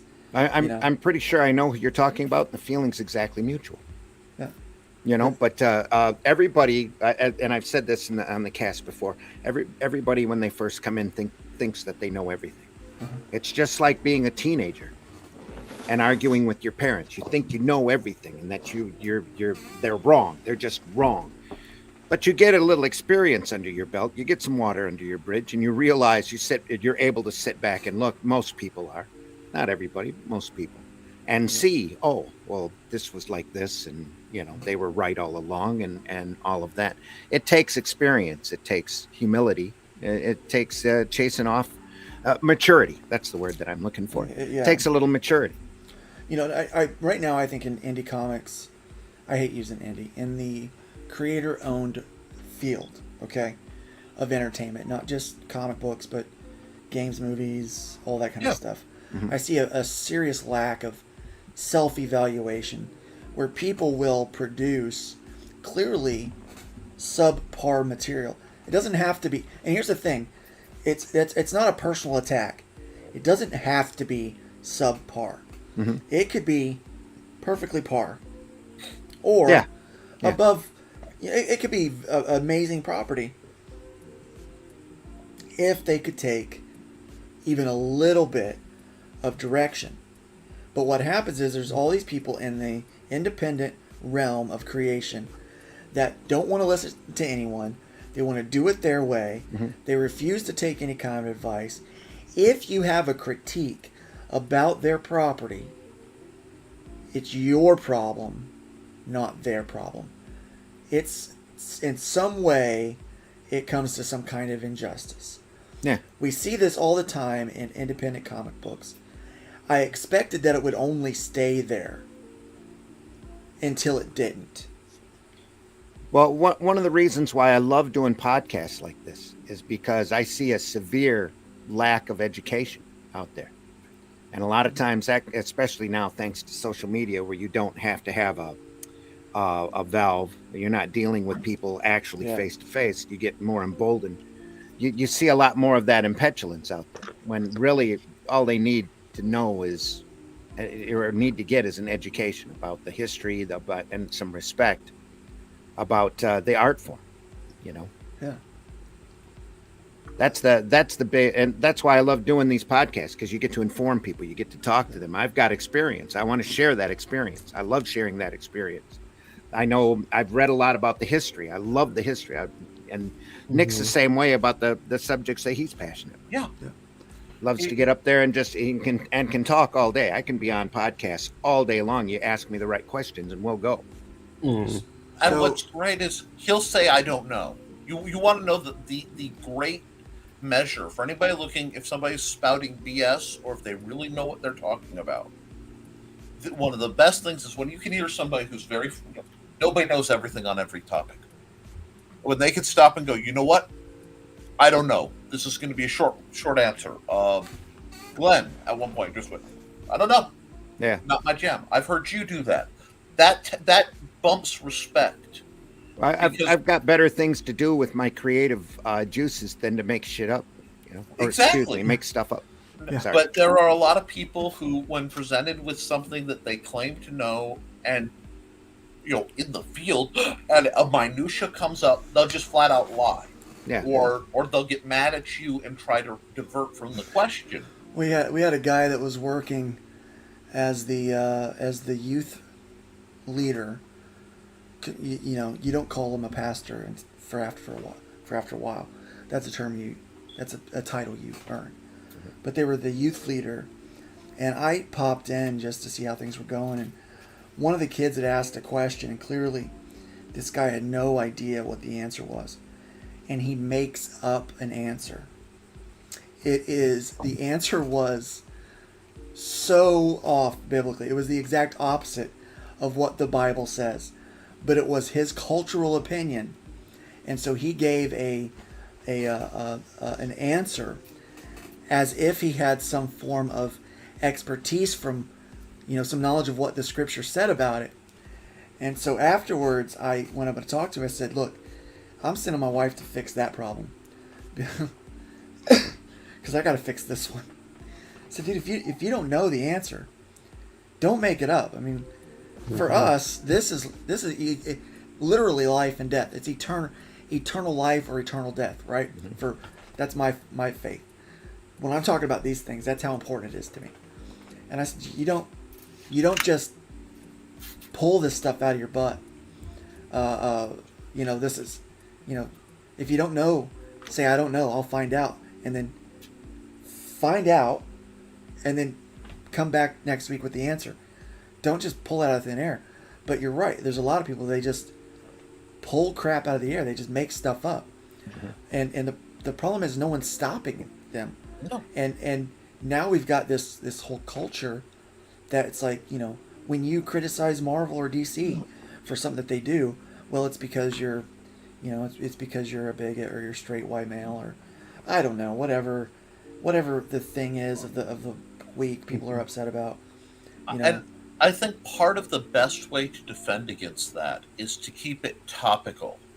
Yeah. And Maybe. because like I wasn't sure what we were talking about. Now I fish for ideas to float to Luke for either this episode or next episode.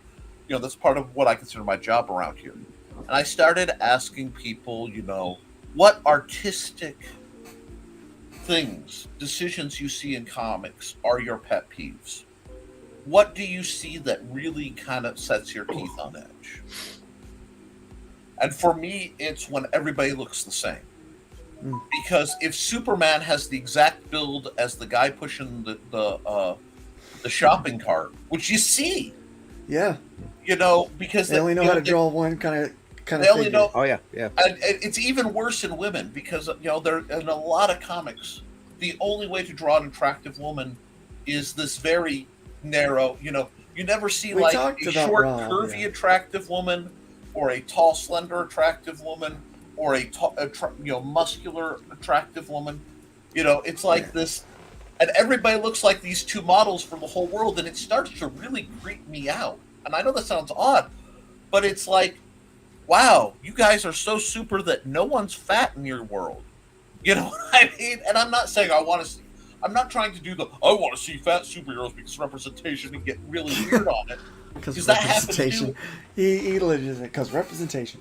That's all. That's the only answer people have to give these days. But and I'm all for it. I love what representation should be. I think everybody should be able to find superheroes and characters and things that look and resonate with them. But it should make sense with the plot. Yeah. But getting back to the thing, I can't stand that. One that I heard from a friend who is a devout SJW. Devout.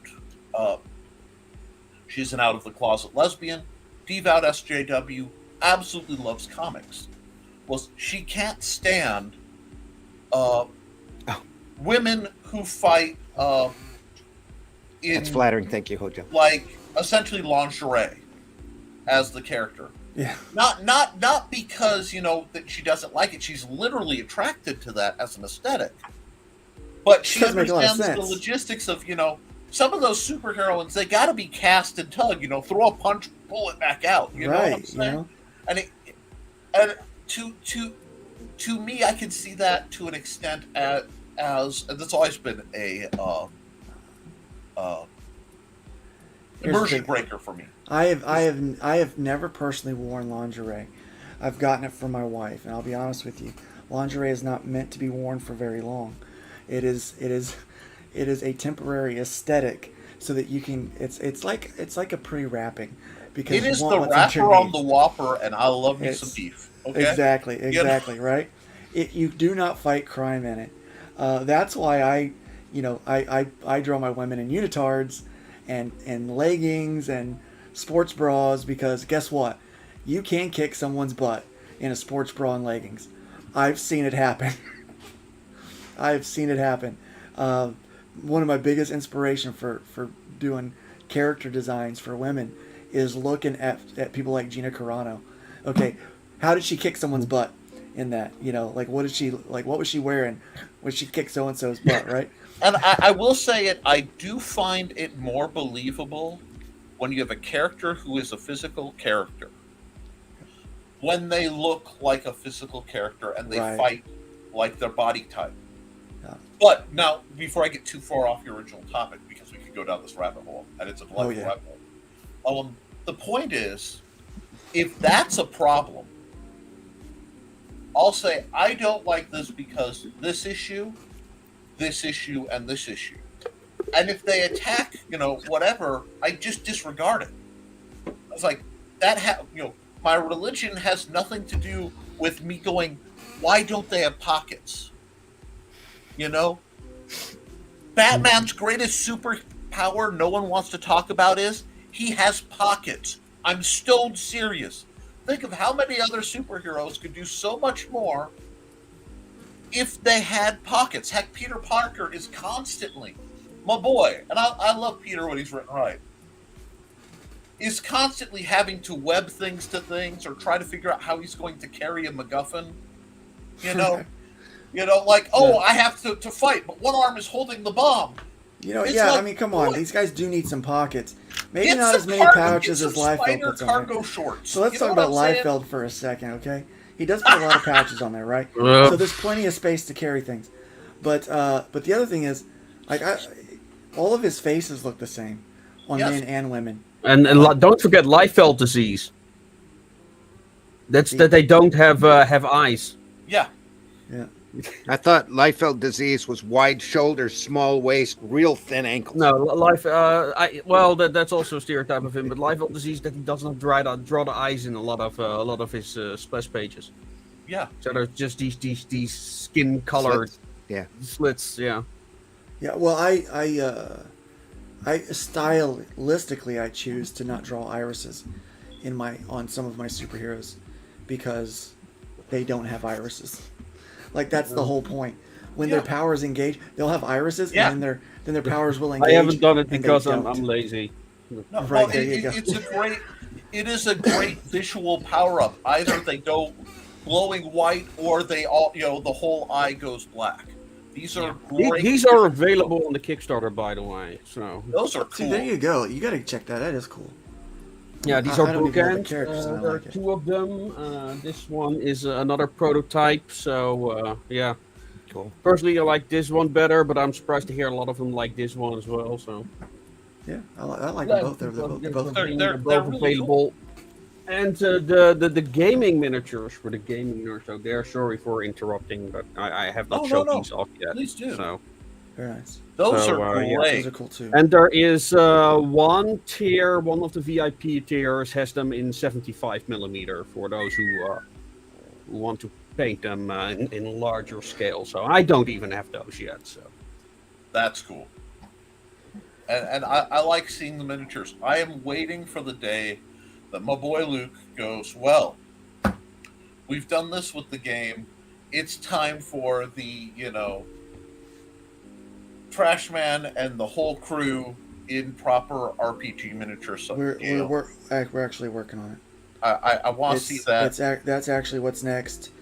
First next is Chlorine bust, Chlorine statue, and Chlorine action figure. Because I've gotten the Trash Man done, so Chlorine's going to be second, and then it's going to be Bone on those 3 things, and then after that, I think we're going to do Ion. But in the mix, in the middle there, it's going to be miniatures of all the characters. So yes, you read my mind, buddy. So. Well, that's why we work Yeah, well first. together. And Yep. I can't say things NFA because I operate. You tell me how far this book gets open, and that's how I operate with Yeah. all my things.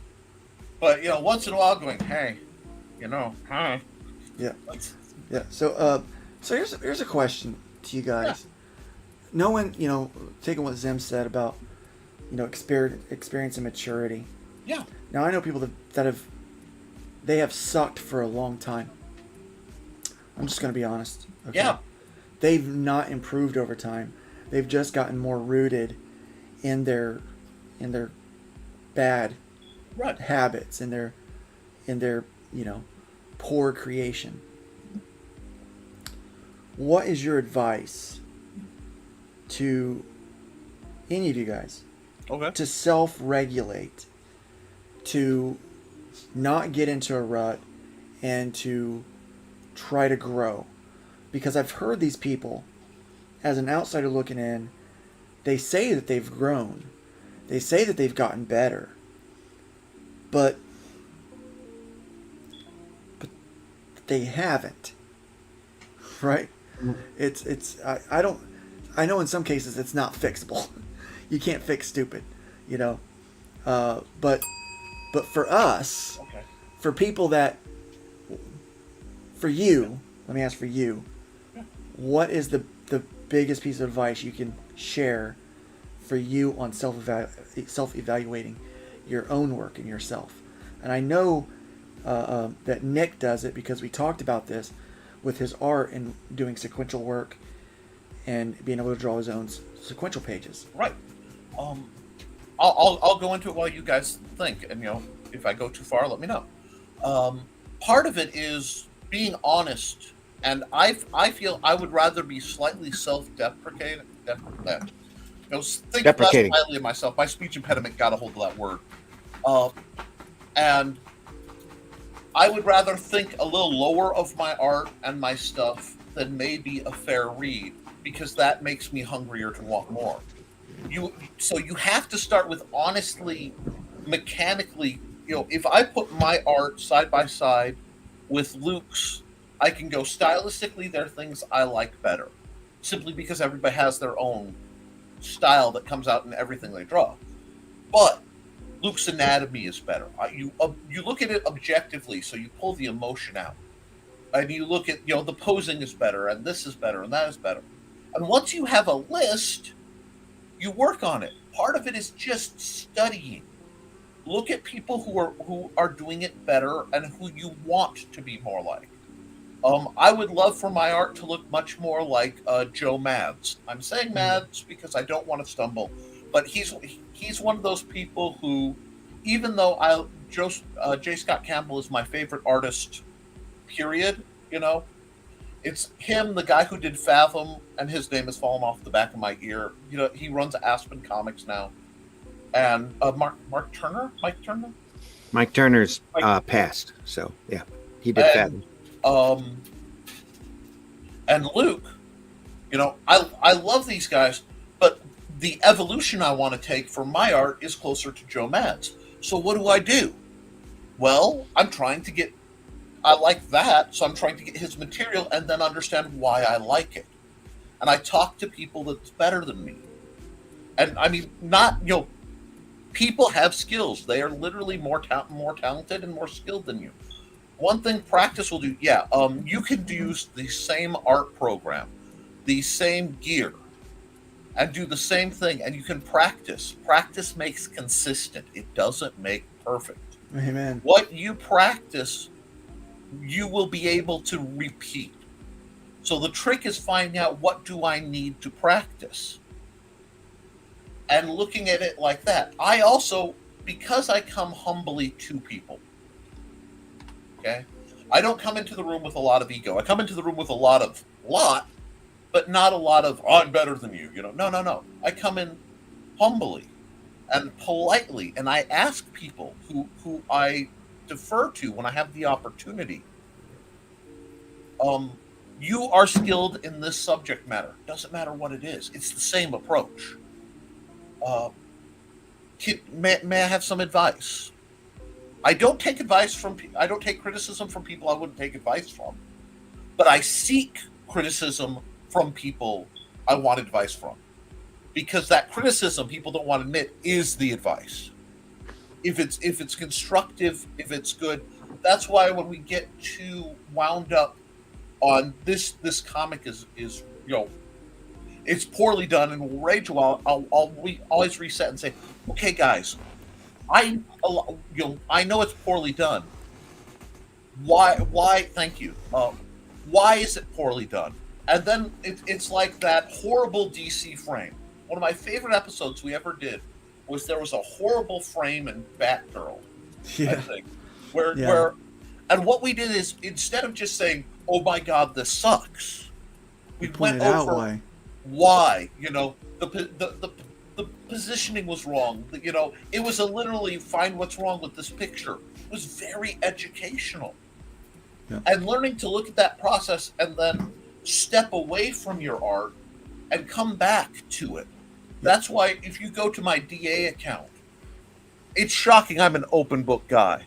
Save for a couple files that got corroded, you can see almost everything worth scanning that I've done for like 18 years.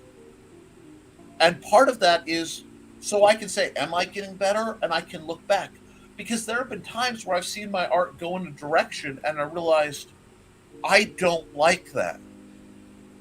So I went back and I went, why suddenly do I not like my art? Well, I liked it when I was doing this. and maybe something improved, but in improving the anatomy, I forgot about the perspective. Yeah. And it's like with math, if you have trouble with dividing, you need to work on multiplying. If you have trouble with multiplying, you need to work on adding and subtracting. You always can step back a step and look at the roots. Same way with swordsmanship. I drive people nuts because they want secret styles. Everybody wants a secret style. And I'm going to tell you, the secret is... You got to knowing laugh out of what you're Bonsart. doing. Stop watching Naruto, folks. Yeah, I'm not going to sit here, Hadouken! Because one, if I could... Iger uppercut. Yeah. Anyway, I would do that. I mean, and then I would teach everybody, hey, this is how you do a Hadouken. It's how I mow my lawn. You know what I mean? Yeah. What are you doing? Lay it out. Hadouken. Throw a hip into it. The blast wave cut out, Guile's little blades. I would literally weed whack with those if I had that kind of ability. That's what she said. But my point being, stay humble, stay hungry, find people who are higher level than you. And I'm not saying sponge off of them. And I'm not saying be a toady. Maintain your identity, but come politely, respectfully, and then here's the hardest trick. The hardest trick is when they get going, shut the heck up. Right. Learn. And let them talk. Learn, Because if I wanted to learn more about a specific period in comics. Lesson one. Did you see Randy snap? He didn't even mean to. He was looking, what? Did you see the reflexive, let's go? I would say, hey, Randy, tell me about this question. Like I do when I interview people. You can ask Bonsart. I'll ask a question and then I shut up till they're done.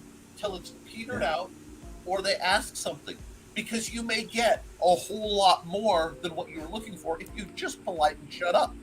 Yeah, just soak it up. Your question, the thing that you're talking about, might lead them to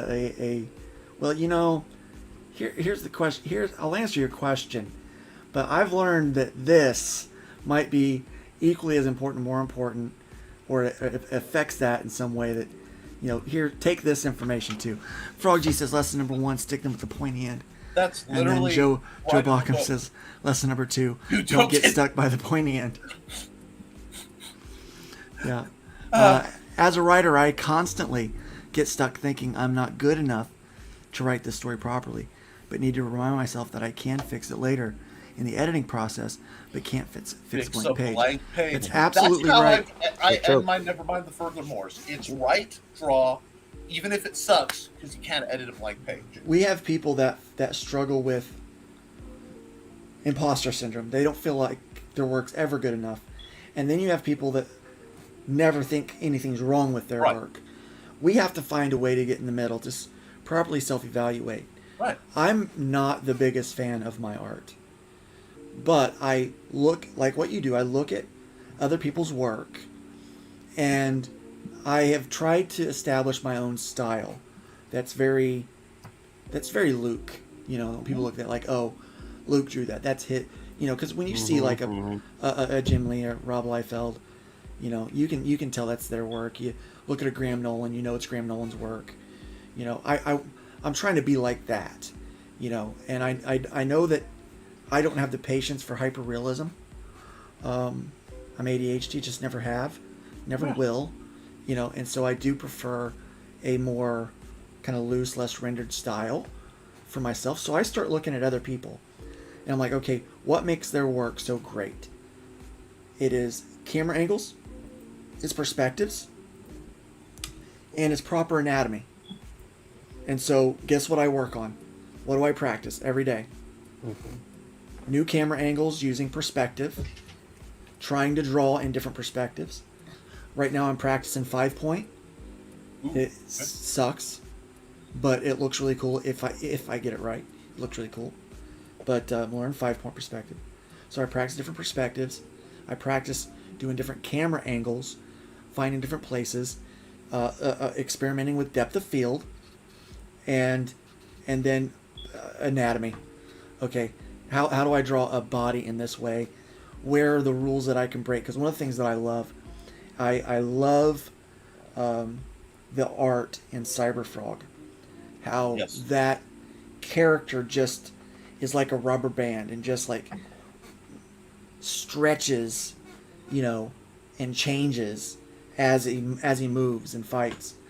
And so I've noticed that in work that I like, there is that ability to, the anatomy stretches. It almost has an elasticity to it. So I'm trying to find, okay, what's the rule that I can break It's all to about make that happen? foreshortening. Yes, Foreshortening for days. so that's the stuff that I work on, right? And when I work on that, more people want my work. More people will want my art. So I'm working on those things. But I evaluate, and when people's like, Luke, your stuff's so good. It's better than it was yesterday.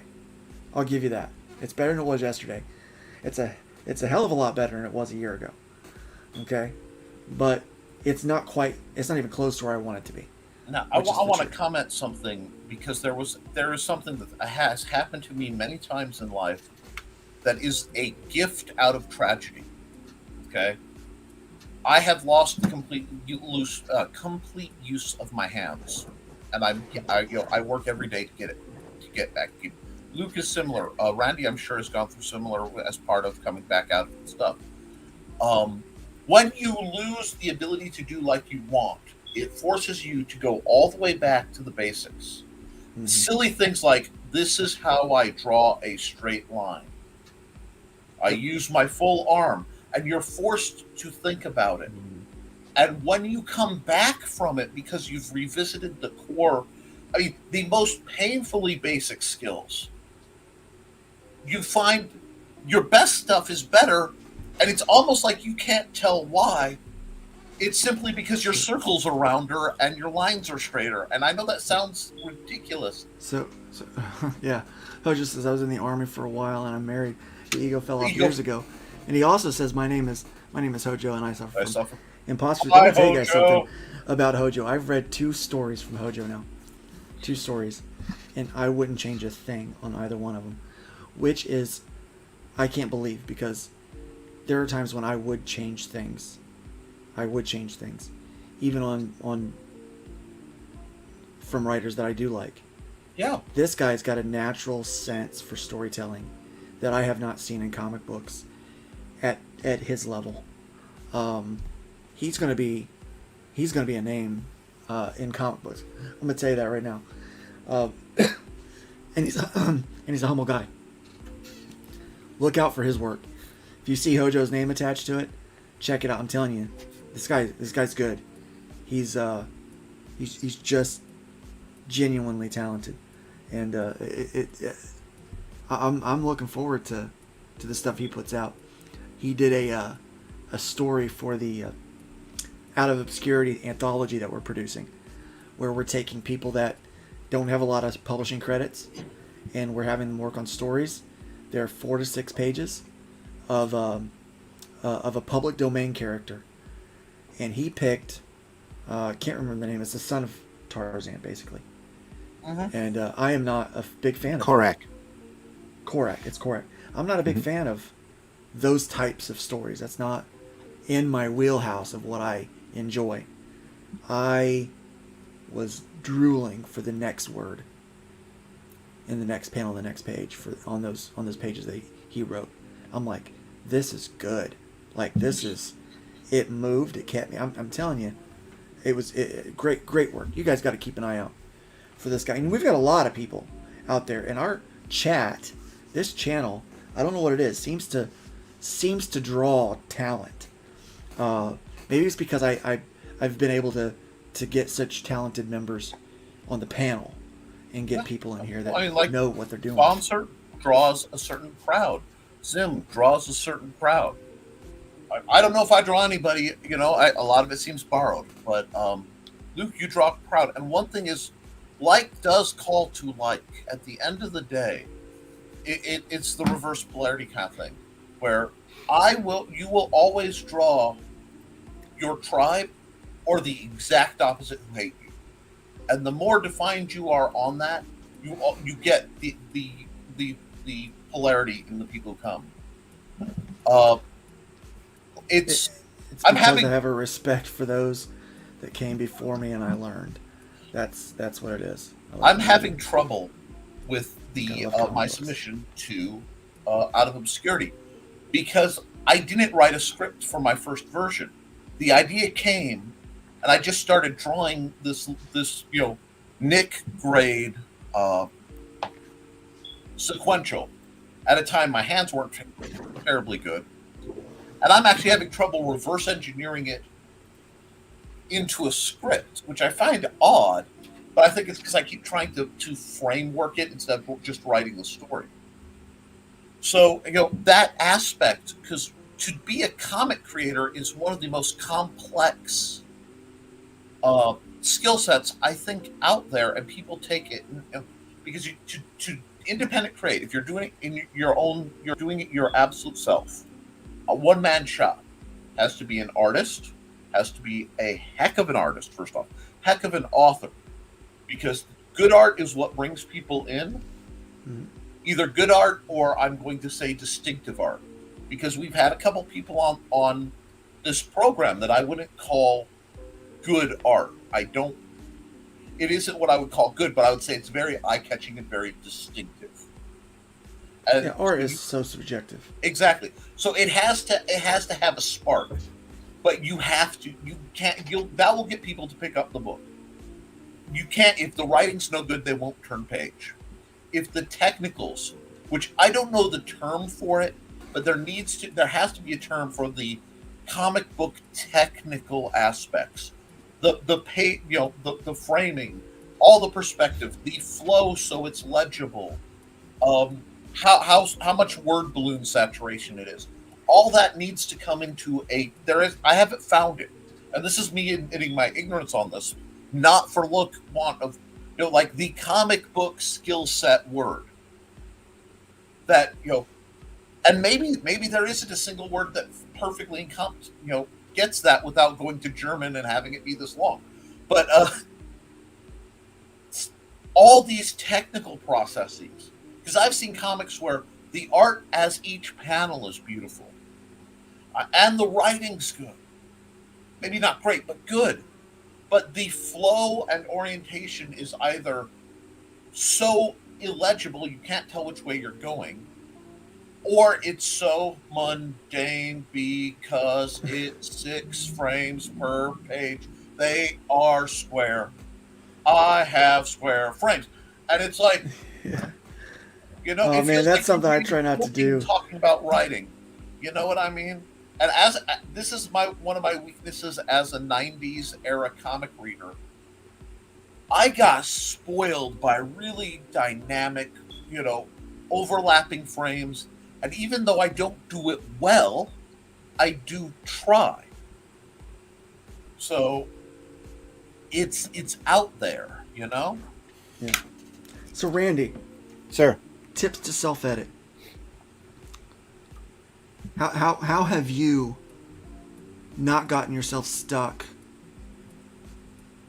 and been able to grow? Because obviously, I'm watching you do this as a publisher, even coming into having published for a long time and learning basically a new market, new avenues. How do you self-edit and self-evaluate and grow and not get stuck in ruts? any real artist is always growing anyway. And it sounds so cliche, but it's very true. If you're out there absorbing, I was going to add to what Nick was saying. You're always out there getting an education. There's a reason why you go down rabbit holes when you're on the internet. There's a natural curiosity, and it's helping in your development as a person, as an artist. You always want to go out and try new things, experience new things, get to know things. A couple of years ago, I had a buddy of mine who said, "Hey, let's go shoot some guns." And I'm like, "Oh, I've never shot a gun in my life." "Yes, let's go shoot some guns." Heck yeah. Let's do it. Yeah. Let's do it. I had a bruise on my shoulder for 2 weeks, but it was a hell of a day. And it was a big learning experience, feeling the weight. trying to rapid fire a Kalinsky rifle, for example. Just your basic things, and that you would never consider. Everything that you experience goes into your writing, goes into your art, goes into your doing comics, everything. So you need to go out and experience as much as you possibly can. Road trips are great. Go visit places you've never been to before. Go to libraries. Look through oddball sections of books that you never thought you'd ever be interested in, and see what you can find.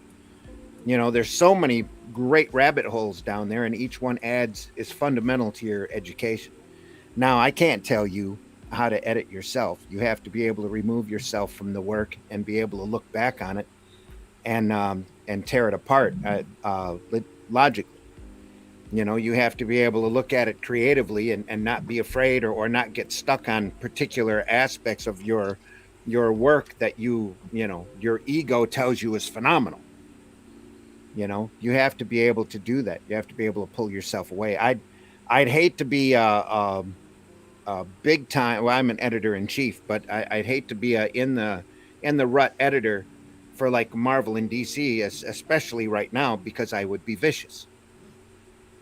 And I would not be up there making friends. Jim Shooter, I think, is the ideal example of somebody who ran a company or companies actually for long periods of time that was there to make an entertaining product and not there to make friends.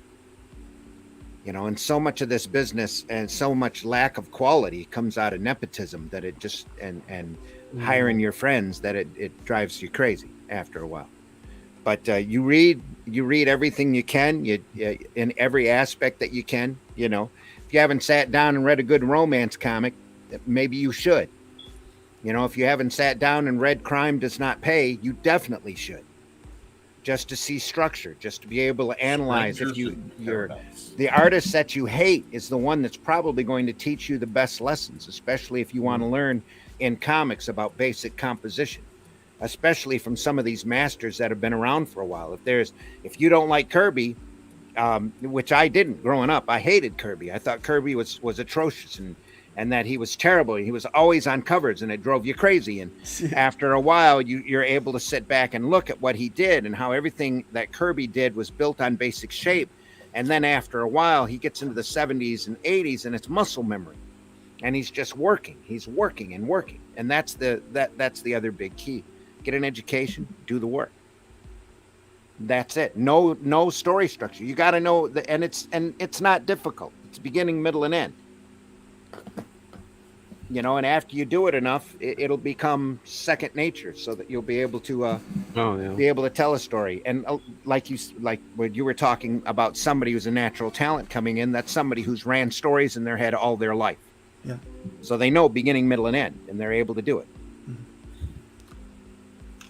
Joe Balkin said, I think I actually broke Nick Tockard with the logo designs for my first few apps. I literally had to go, I'm going to make something incredibly simple, but because his logos were a color gradient, white font, which if you're on a page this big is fine, but when it's an icon, you're sitting here like, oh my God, I know, please, dear Lord.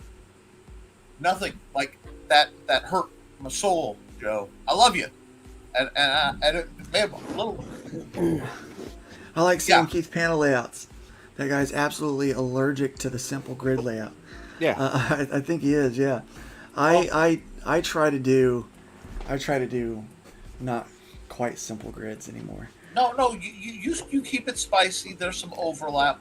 I love where it looks like stacked photos. That's one of my favorite. Where it looks like somebody did the grid layout and then just shuffled them around a bit, so they're stacked photos.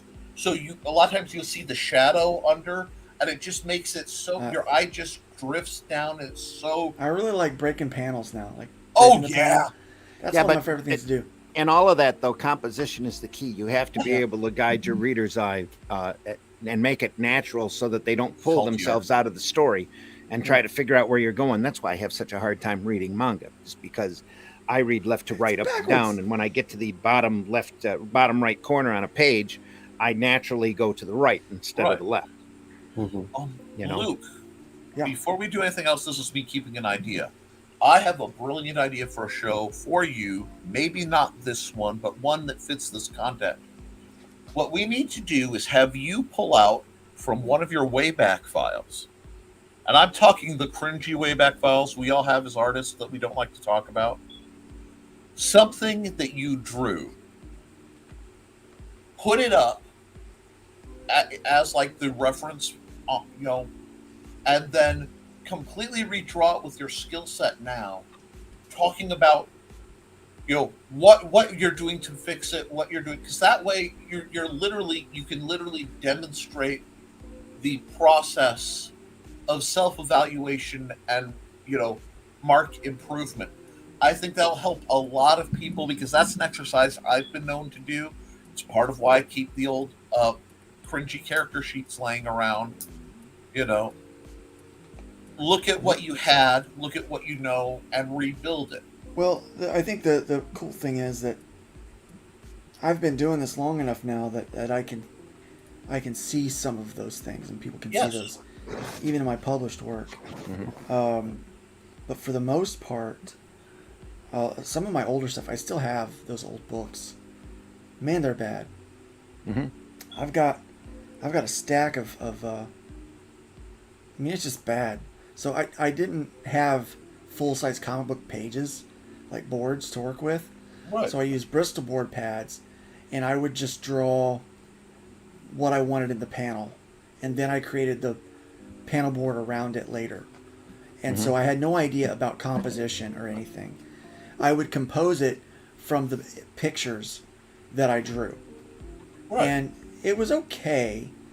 I liked that method, but it was never a fully realized page. But I found that what I've done is I've gone back to that similarly, but now I'm working with the idea of composition being key. And so I'm doing my individual pictures, and I'll just do a layer where it's just that individual picture. And I'll have an idea about how I want the page to look, and so I'll have an idea about what kind of orientation I want the picture to be. Or I'll think about the scene, and I'll just start drawing it and explore where that goes, and then I'll just take that and resize it, put a panel around it, and I'll draw out, and I'll realize like, oh, okay, no, that composition isn't well. So I'm still using the same old method that I had to out of necessity, because I didn't have the resources, but now I've got digital resources to do it, and so I'm still using the same method, but now I'm doing it with the education of composition and flow and contrast and rhythm and all of those things. All the things I didn't have back in 2000. I've gotten now 22. See, what that speaks to me is in 2000, you had talent, okay? Because there are a lot of people, and this is one of those where I think one of the spiciest discussions I've ever had with Glenn was, you have to have talent or else you can't do this, And I wish 3/4 of the people working in comics understood that simple concept. Yeah. Well, the thing is, there are people who will take that and use that as it's not a learnable skill. Well, you have to have talent, and then the people who have a little talent think they don't need to put in the background work. Yeah. To get better. And what happened is you had talent. You had a good enough eye to realize you could do it this way. Then you went out, you got the skills, and I believe that we go through gates in life. We spiral as we go up, okay? Improvement is a ladder. It's a long spiraling staircase, and we run into the same kind of things. There's a point where there's always that moment where you think you're good. You know what I mean? Like, it's for some of us, they never get past that as a gate. For others, it's really easy to just walk past that. No, I'm okay. But some people, there's that moment of, I think I'm good. And as you're spiraling up, right on the other side of it is the gate of, I suck, why am I even bothered? Yeah. It And is you'll a tightrope, isn't it?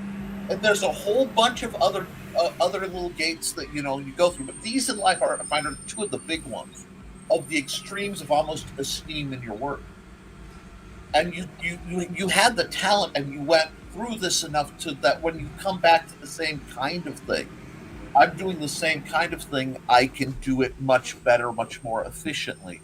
I mean, I've been teaching people to sword fight the same basic style for 20 years. If you don't think my first training session with a given person now isn't a lot more efficient and a lot more polished, even though I'm covering the exact same concepts, than when I did it. Glenn says that's a terrible idea, Nick. That's like a reboot. Why bother? Oh, welcome back, Glenn. No, but in this case, we're not doing plot-wise. We're just doing it as an analysis of skill, because then you can see. Because if you're doing self-analysis and you're doing it open like that, one, no one's attacking you, so you don't feel you have to defend yourself. It's, okay, I'm looking at this. It's been long enough since I've looked at this piece of art. I've grown enough as an artist that that's really not my piece of art. That's 20-year-old Nick's piece of art. That's 30-year-old Nick's piece of art. That's not 40 going on 41-year-old Nick's piece of art. Yeah. So I'm learning I've got a thing that I've started to do because I improve so much for every page that I draw. Exactly. So what I started doing, there is a creature year, in your room, Luke. Yeah, that's my dog. Okay. I saw movement. I watched way too many of those paranormal shows. No, so it's like, did you see it? That's my pup. But what I do is I'll go through and I'll do the layouts first. Yeah. And then I know that by the time I get to my roughs at the end, I would have improved. My eyes will have improved. My composition sense would have improved. Everything should have improved by the time I get to the end of the book on the layouts. Mm-hmm. So then I go back to the beginning and I use what I learned to make my pencils and inks better. And so it has that evolution. So the end of the book is still always better than the beginning of the book. But at least by the end, I'm like, okay, of the layouts, I come back and I wind up making those changes to the beginning of the book to make them better. So it's better. And again, what are the things that I practice? Composition, perspective, camera angles, and body anatomy, the odd anatomies, and breaking the rules and knowing the rules, those kind of things. Like nothing bothers me. I'll tell you what bothers me in comic books, when it looks like they drew an action figure. Because action figures, they're very rigid, aren't they? The arms, when they move, the skin and the meat doesn't move and flex because the bone is the center hinge. Like they do, like it's like the outside is the hinge, and it looks disconnected. Yes. It looks like shapes on top of shapes. It doesn't look like a body, and it looks amateur. Well, because it is. I try not to grasp the inner anatomy. Yeah, so I'm trying to not be that. I'm like, how do I not do that? Let me not replicate the one thing that I don't really like. And so, what are some of the things I like? Believable anatomy. I actually am not a fan of the little tiny waisted drawing girls with the big hips and big boobs. I like to draw them a little thicker. I still draw them with big boobs. I mean, that's my reference at home. I mean, that's what I got. You write what you know. You draw what you know. Yeah. Mrs. Stone is, she's a beautiful lady. That's all I want to say about that. She's a beautiful lady, and so I like to draw beautiful women, and like the one I've got, and so that just tends to be the, my reference where I go with it, but aesthetically, what I like, that's what I like. I've got a picture of She-Hulk that I drew, and some people really like that aesthetic, that real muscly green ladies. It really turns them on, really gets to them. But I have a lot of, but it's all about trying to be better than what you were yesterday, I think. Yeah. And unfortunately, I see a lot of people, they get in this mindset that they've already achieved perfection. Yeah. So anyone that critiques their issues, it's not because they have an issue in their work. It's because that person has some kind of a complex whether it be jealousy or hate. That's the motivator for you criticizing my work, not the fact that you're unhappy with my work. Not the fact Star Wars didn't suck because they just sucked at making Star Wars. Star Wars sucked because of, well, you're just bigots and you're toxic fandom. That's why it sucked, right? Now there's toxic fandom. I'll admit to that. There's some fans out there that are toxic, but there's a lot of toxic people out there in general. Whether they're fans or not. And but yeah, so that I get to seeing that a lot, and it gets on my nerves. And see, one of the great things I think is We got Blue Samurai and Neff here today. recognize what real toxic looks like. Okay, the people who can't take criticism, the people who can only tear things down, and then acknowledge it for what it is, and then just I treat it like, if I see when I'm going for a walk, there's dog poop in the road, right? I don't get on the camera, my cell phone. I'm live here and there's dog poop in the road, and oh my God, I can't stand the smell of this dog poop. This dog poop is terrible, and rage for a few hours when I could be doing something. You either, if possible, clean up the dog poop, or walk away from the dog poop, but don't spend a bunch of your time fixating on the dog poop, because that's another way, either entropy, the universe's natural way of falling apart, or if you're a Christian, the enemy, it draws you from what you're supposed to be doing. You let yourself get distracted by ranting and shaking your fist at, you idiots, how can you do this? And you can say, I don't like that. I have explained, I don't like that. Yeah. What am I doing about it? I'm doing better, or I'm supporting somebody who does better, or I'm learning so I can do better, and then move on, because the dog poop among us does not deserve your time and energy. And I see this a lot. Toxic cannibals be warned. Scott That takes Lee the says phrase must be the biggest racist in in an Star Wars entirely canon. different direction. Yeah, I'll tell you, it's I just don't see why. It's fun to rag on the MCU and the DCU. Oh yeah, and even the publishing. It's fun to rag on them sometimes. And But that can't be your whole vent of focus. Frustration. Yeah. The trick is that you don't let it become, because there are so many people who I know who are incredible creators. If they would just, and I hate to say this, just shut up and create. Yeah. You're Just good make enough. something. Shut up and create. It's like, Yeah. I have some authors I know who come to me and they're like, how do you get published? Yeah, there is a lot of dog poop. I'm not going to argue about it. I'll be like, that stinks. But guess what? I don't throw my money at it. Yeah. And then I walk on and I throw my money at something positive. But there are a lot of authors who will do, the opposite end. And I think we have to comment. Well, I'm learning this new method for organizing, and this system for how to balance your characters and write a plot. And I want to grab them by their ears and shake them vigorously and say, write the story. Just write the story. Just write it down. If it sucks, You can write it. Yeah. fine. You know what? Yeah. Well, Twilight has made millions. I mean, you That's- see what passes these days. I mean, seriously. yeah, there when are you people that see they the go for comment perfection. Comics that used to feel suck, and the ones that you feel you could do better than. A lot of times you can't. Do it, because that should encourage you. If drivel and poorly written stuff and poorly drawn stuff, we've all seen the comic. And I'm not even, title is irrelevant. Where you walk by, you're at the comic shop, you see the cover, and you stop. It isn't a title you read. It isn't a title you care about. You turn, and you look at this, and you pick it up, and almost everybody picks it up the same way. And, DAFUQ is the sound that comes out. Huh? Yeah. What is that all about? Yeah. And then you open it to see if maybe it's a weird cover, and the inside is somehow worse.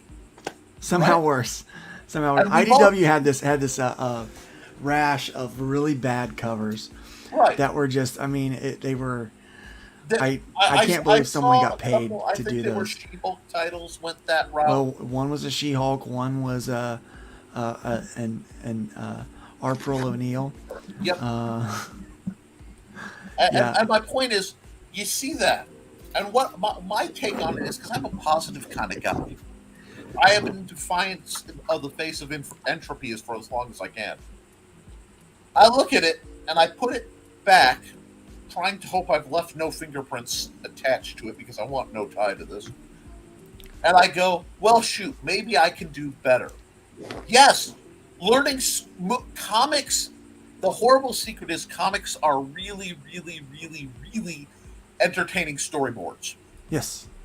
And if you grasp that, Yeah, if you understand storyboarding, you'll be a better sequential artist. Now, and let me just get on a side right here. But There's a lot of there's people a huge difference between storyboarding than doing sequential art, though. Yeah, there is. There Yeah, is. there is. Uh-huh. That's why I said it's a really, really complex. Knowing Because that difference makes yeah. you a better sequential Storyboarding art.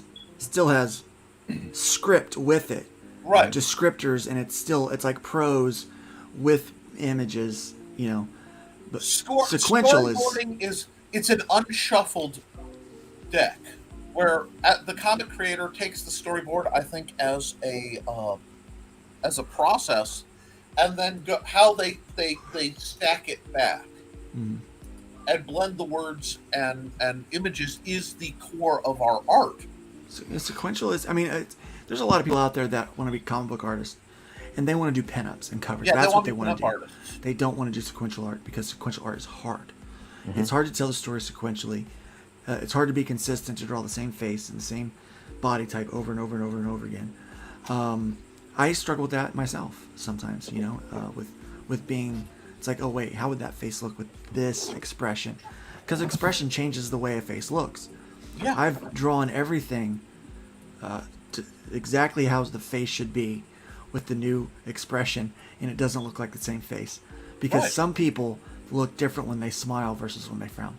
Yeah. Oh, absolutely. You know. How many people do you know who are the sweetest people on earth till they get mad?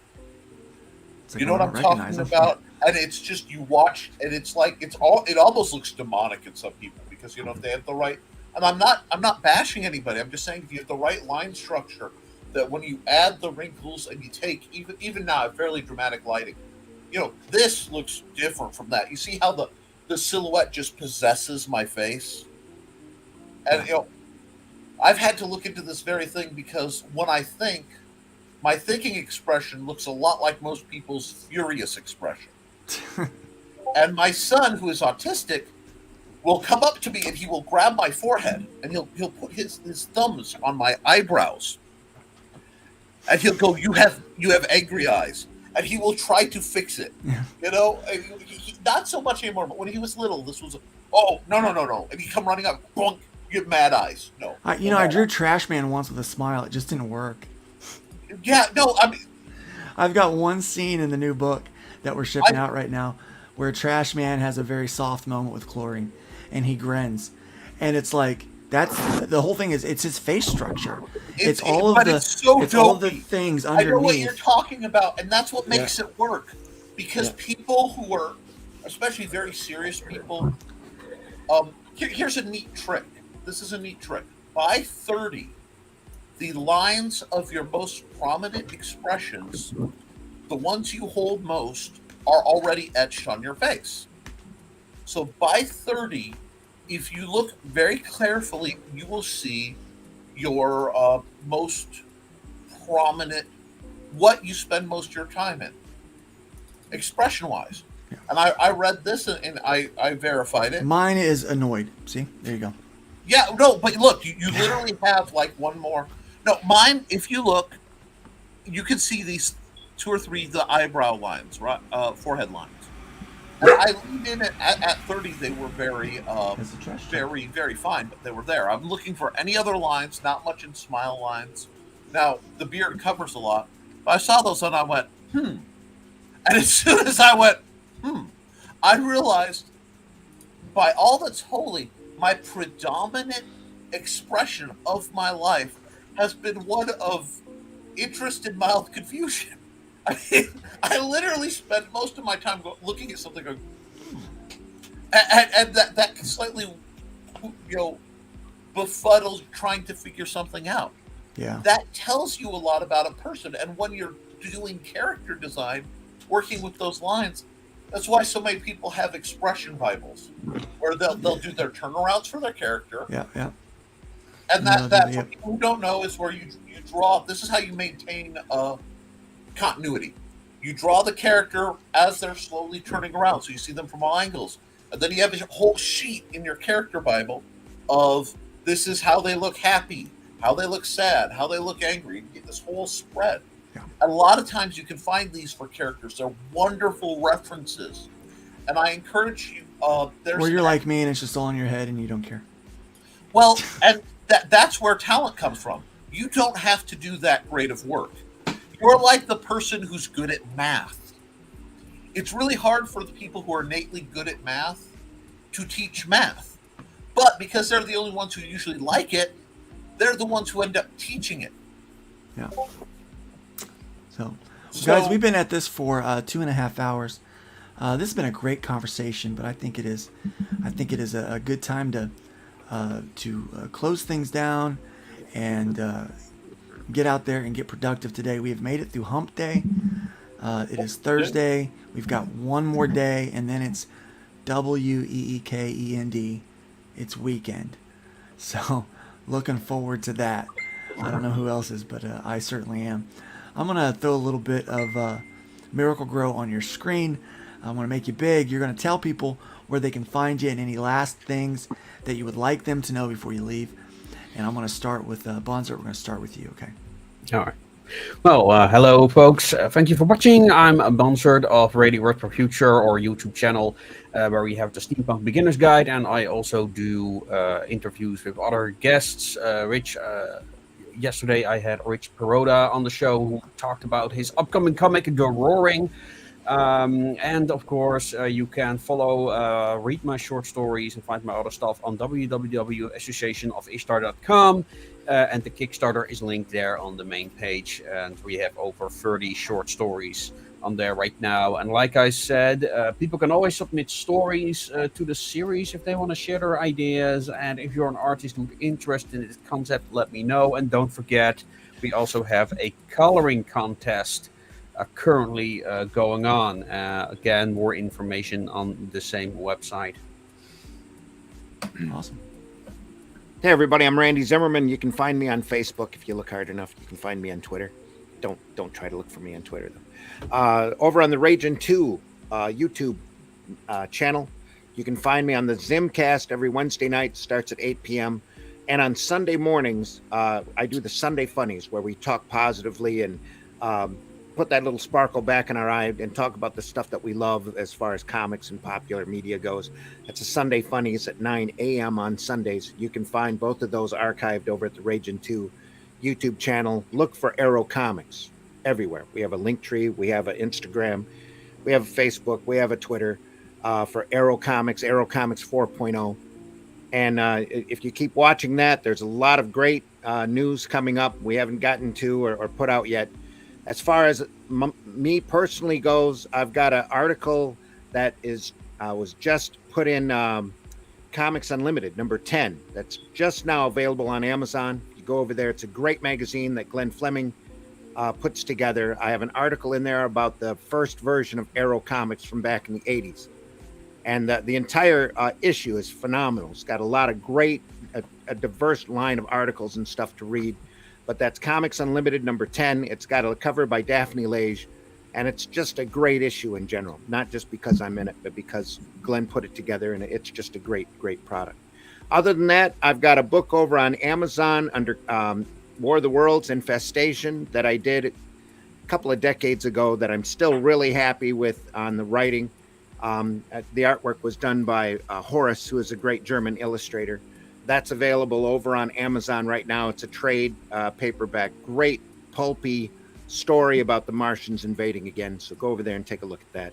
Other than that, there's more coming. So pay attention to Arrow Comics. Right now, I'm working on a number of different projects that we'll hope to announce very soon. Awesome. Hi, I'm Nick Tucker, freelance author, artist, sword master, and game designer, retired paranormal consultant. Can be found first and foremost right here on Thursday mornings at 9 a.m. I am the host of Nevermind the Furthermore, an author, artist, and collaborative show where we motivate each other, we hold ourselves accountable, and we talk about what's in the creative world. A lot of plugging, a lot of just good times. That can be found at my channel, youtube.com/Nicholas Talker. I'm also, as I said, an author and artist. You can find all my books at Amazon.com, where you can learn how to sword fight. You can learn numerous games, including Big Stompy Robots, which is the core rule book for my ongoing universe of mechanized combat on a distant planet. And other than that, I'm constantly crawling around either Twitter at and Talker or Facebook, but please follow me on Twitter. It's a lot more open format. And you can find my art at deviantart.com/NickT. Awesome. Yeah, well, I'm Luke Stone. You can find me at lukestonestudios.com. And I've got a lot going on. We're building a lot of new stuff. We have a remastered trade paperback. When I joined up to publish with Arrow Comics, bring hybrids over to finish up that, we decided to remaster this book. Okay, so we remastered the first 5, technically 6, but the first 5 issues have gotten upgrades. Some of them very drastic, some of them minor, but all of them have been upgraded and changed in some way for the Arrow Comics release. These were intended to come out monthly with a deal that went. I don't even want to say it went awry, because the deal didn't go awry. It was never real. It was not there. It was a fabrication. So so what has happened instead is I've been releasing them one at a time with my campaigns and here and there. But issue 4 is waiting on a backup story to be put in to make it a 32-page. It's a little over 32, a little over 20 some pages now. That's a hint, isn't it? That's a hint. Yeah, that's a hint. So I'm waiting for a backup story to go in that before I can print the floppy again on that. And these aren't really that floppy, and not to say floppy in a derogatory term, as we talked about last night. These books ain't floppy. But as a single issue. So what I've done though is I'm putting all of those books together in a trade paperback like I did the original series, but I'm adding the new pages and I'm doing additional commentary and adding new things in there that you can read and get to know about the story and the behind the scenes stuff. So it is an updated version of what was there before. It will become the official canon. We're almost out of the original printing. The original won't be printed anymore, and I'm very close to being able to just take all of the old Terraform and Starcross labeled books off the market. So all that will be available is the Arrow Comics version of the story, which is exactly how it needs to be told and should be told. So that is available on my website right now. We are also doing, yes, Arrow Comics. Arrow Comics is growing and doing some awesome stuff. Another Arrow Comics book that we're working on is a book called Rift Riders. Rift Riders takes it's a space adventure in time and space and dimension. So basically it's kind of a Doctor Who. If you like classic Doctor Who, classic Star Trek, you're not real happy with all the new crap that's been coming out there, especially the latest Doctor Who stuff. Maybe it's not hitting home the way that you like it to. I love Capaldi, but they lost me with the storytelling with Capaldi, right? It just wasn't very good, and it hasn't gotten any better. And so I want a good Doctor Who story, and so I wanted a good X-Men story, so I wrote one. I want a good Doctor Who story, but I also like the fact, this idea of like this Peter Pan type character that's old but young. And so we've got an old crotchety guy who's 13 years old. He's in a 13-year-old's body, but he's been around for a while. And so he's kind of the Doctor character in a sense, but more like a Peter Pan. So has a lot of adventure to him. And so we've got this story called Rift Riders. Something is devouring timelines, and these three intrepid travelers are working to discover what it is and to stop the threat. Okay, and so that is in sign up right now on Indiegogo. Description is in the link is in the description, and that goes live on September 2nd. So we've still got a lot of work to get the campaign ready, but that is going to be available September 2nd. It is an all ages book. I told someone last night you could leave a copy of this in the stall at the church or the stall at the strip club. It doesn't matter. Anybody will be able to pick up the book and be entertained by it. And it's not inappropriate. It's just a fun adventure. So we're working on that. Definitely want people to check that out. I'm fulfilling right now issue 8 of Hybrids, and we're finishing up issue 9.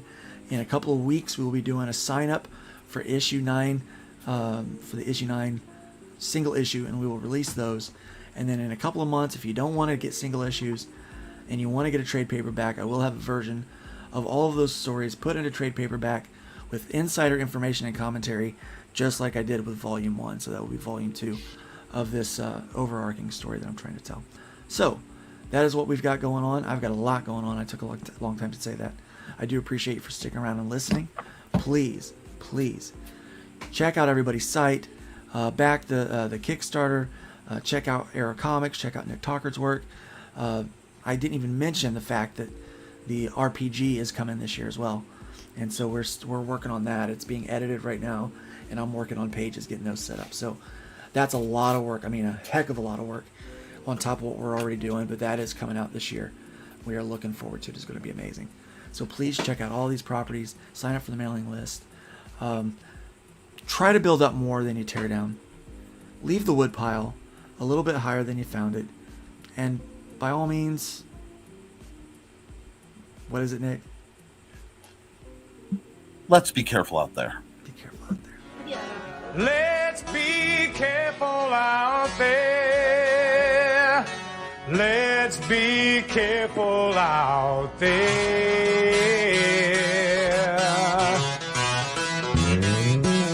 We had a 187 at the 7-Eleven on the corner of 4th and Main. 2 Caucasians of the male persuasion put a bullet through the cashier's brain. Moving on, I see a 211, half a dozen 459, 2 ADWs, a GTA, several miscellaneous crimes. Homicide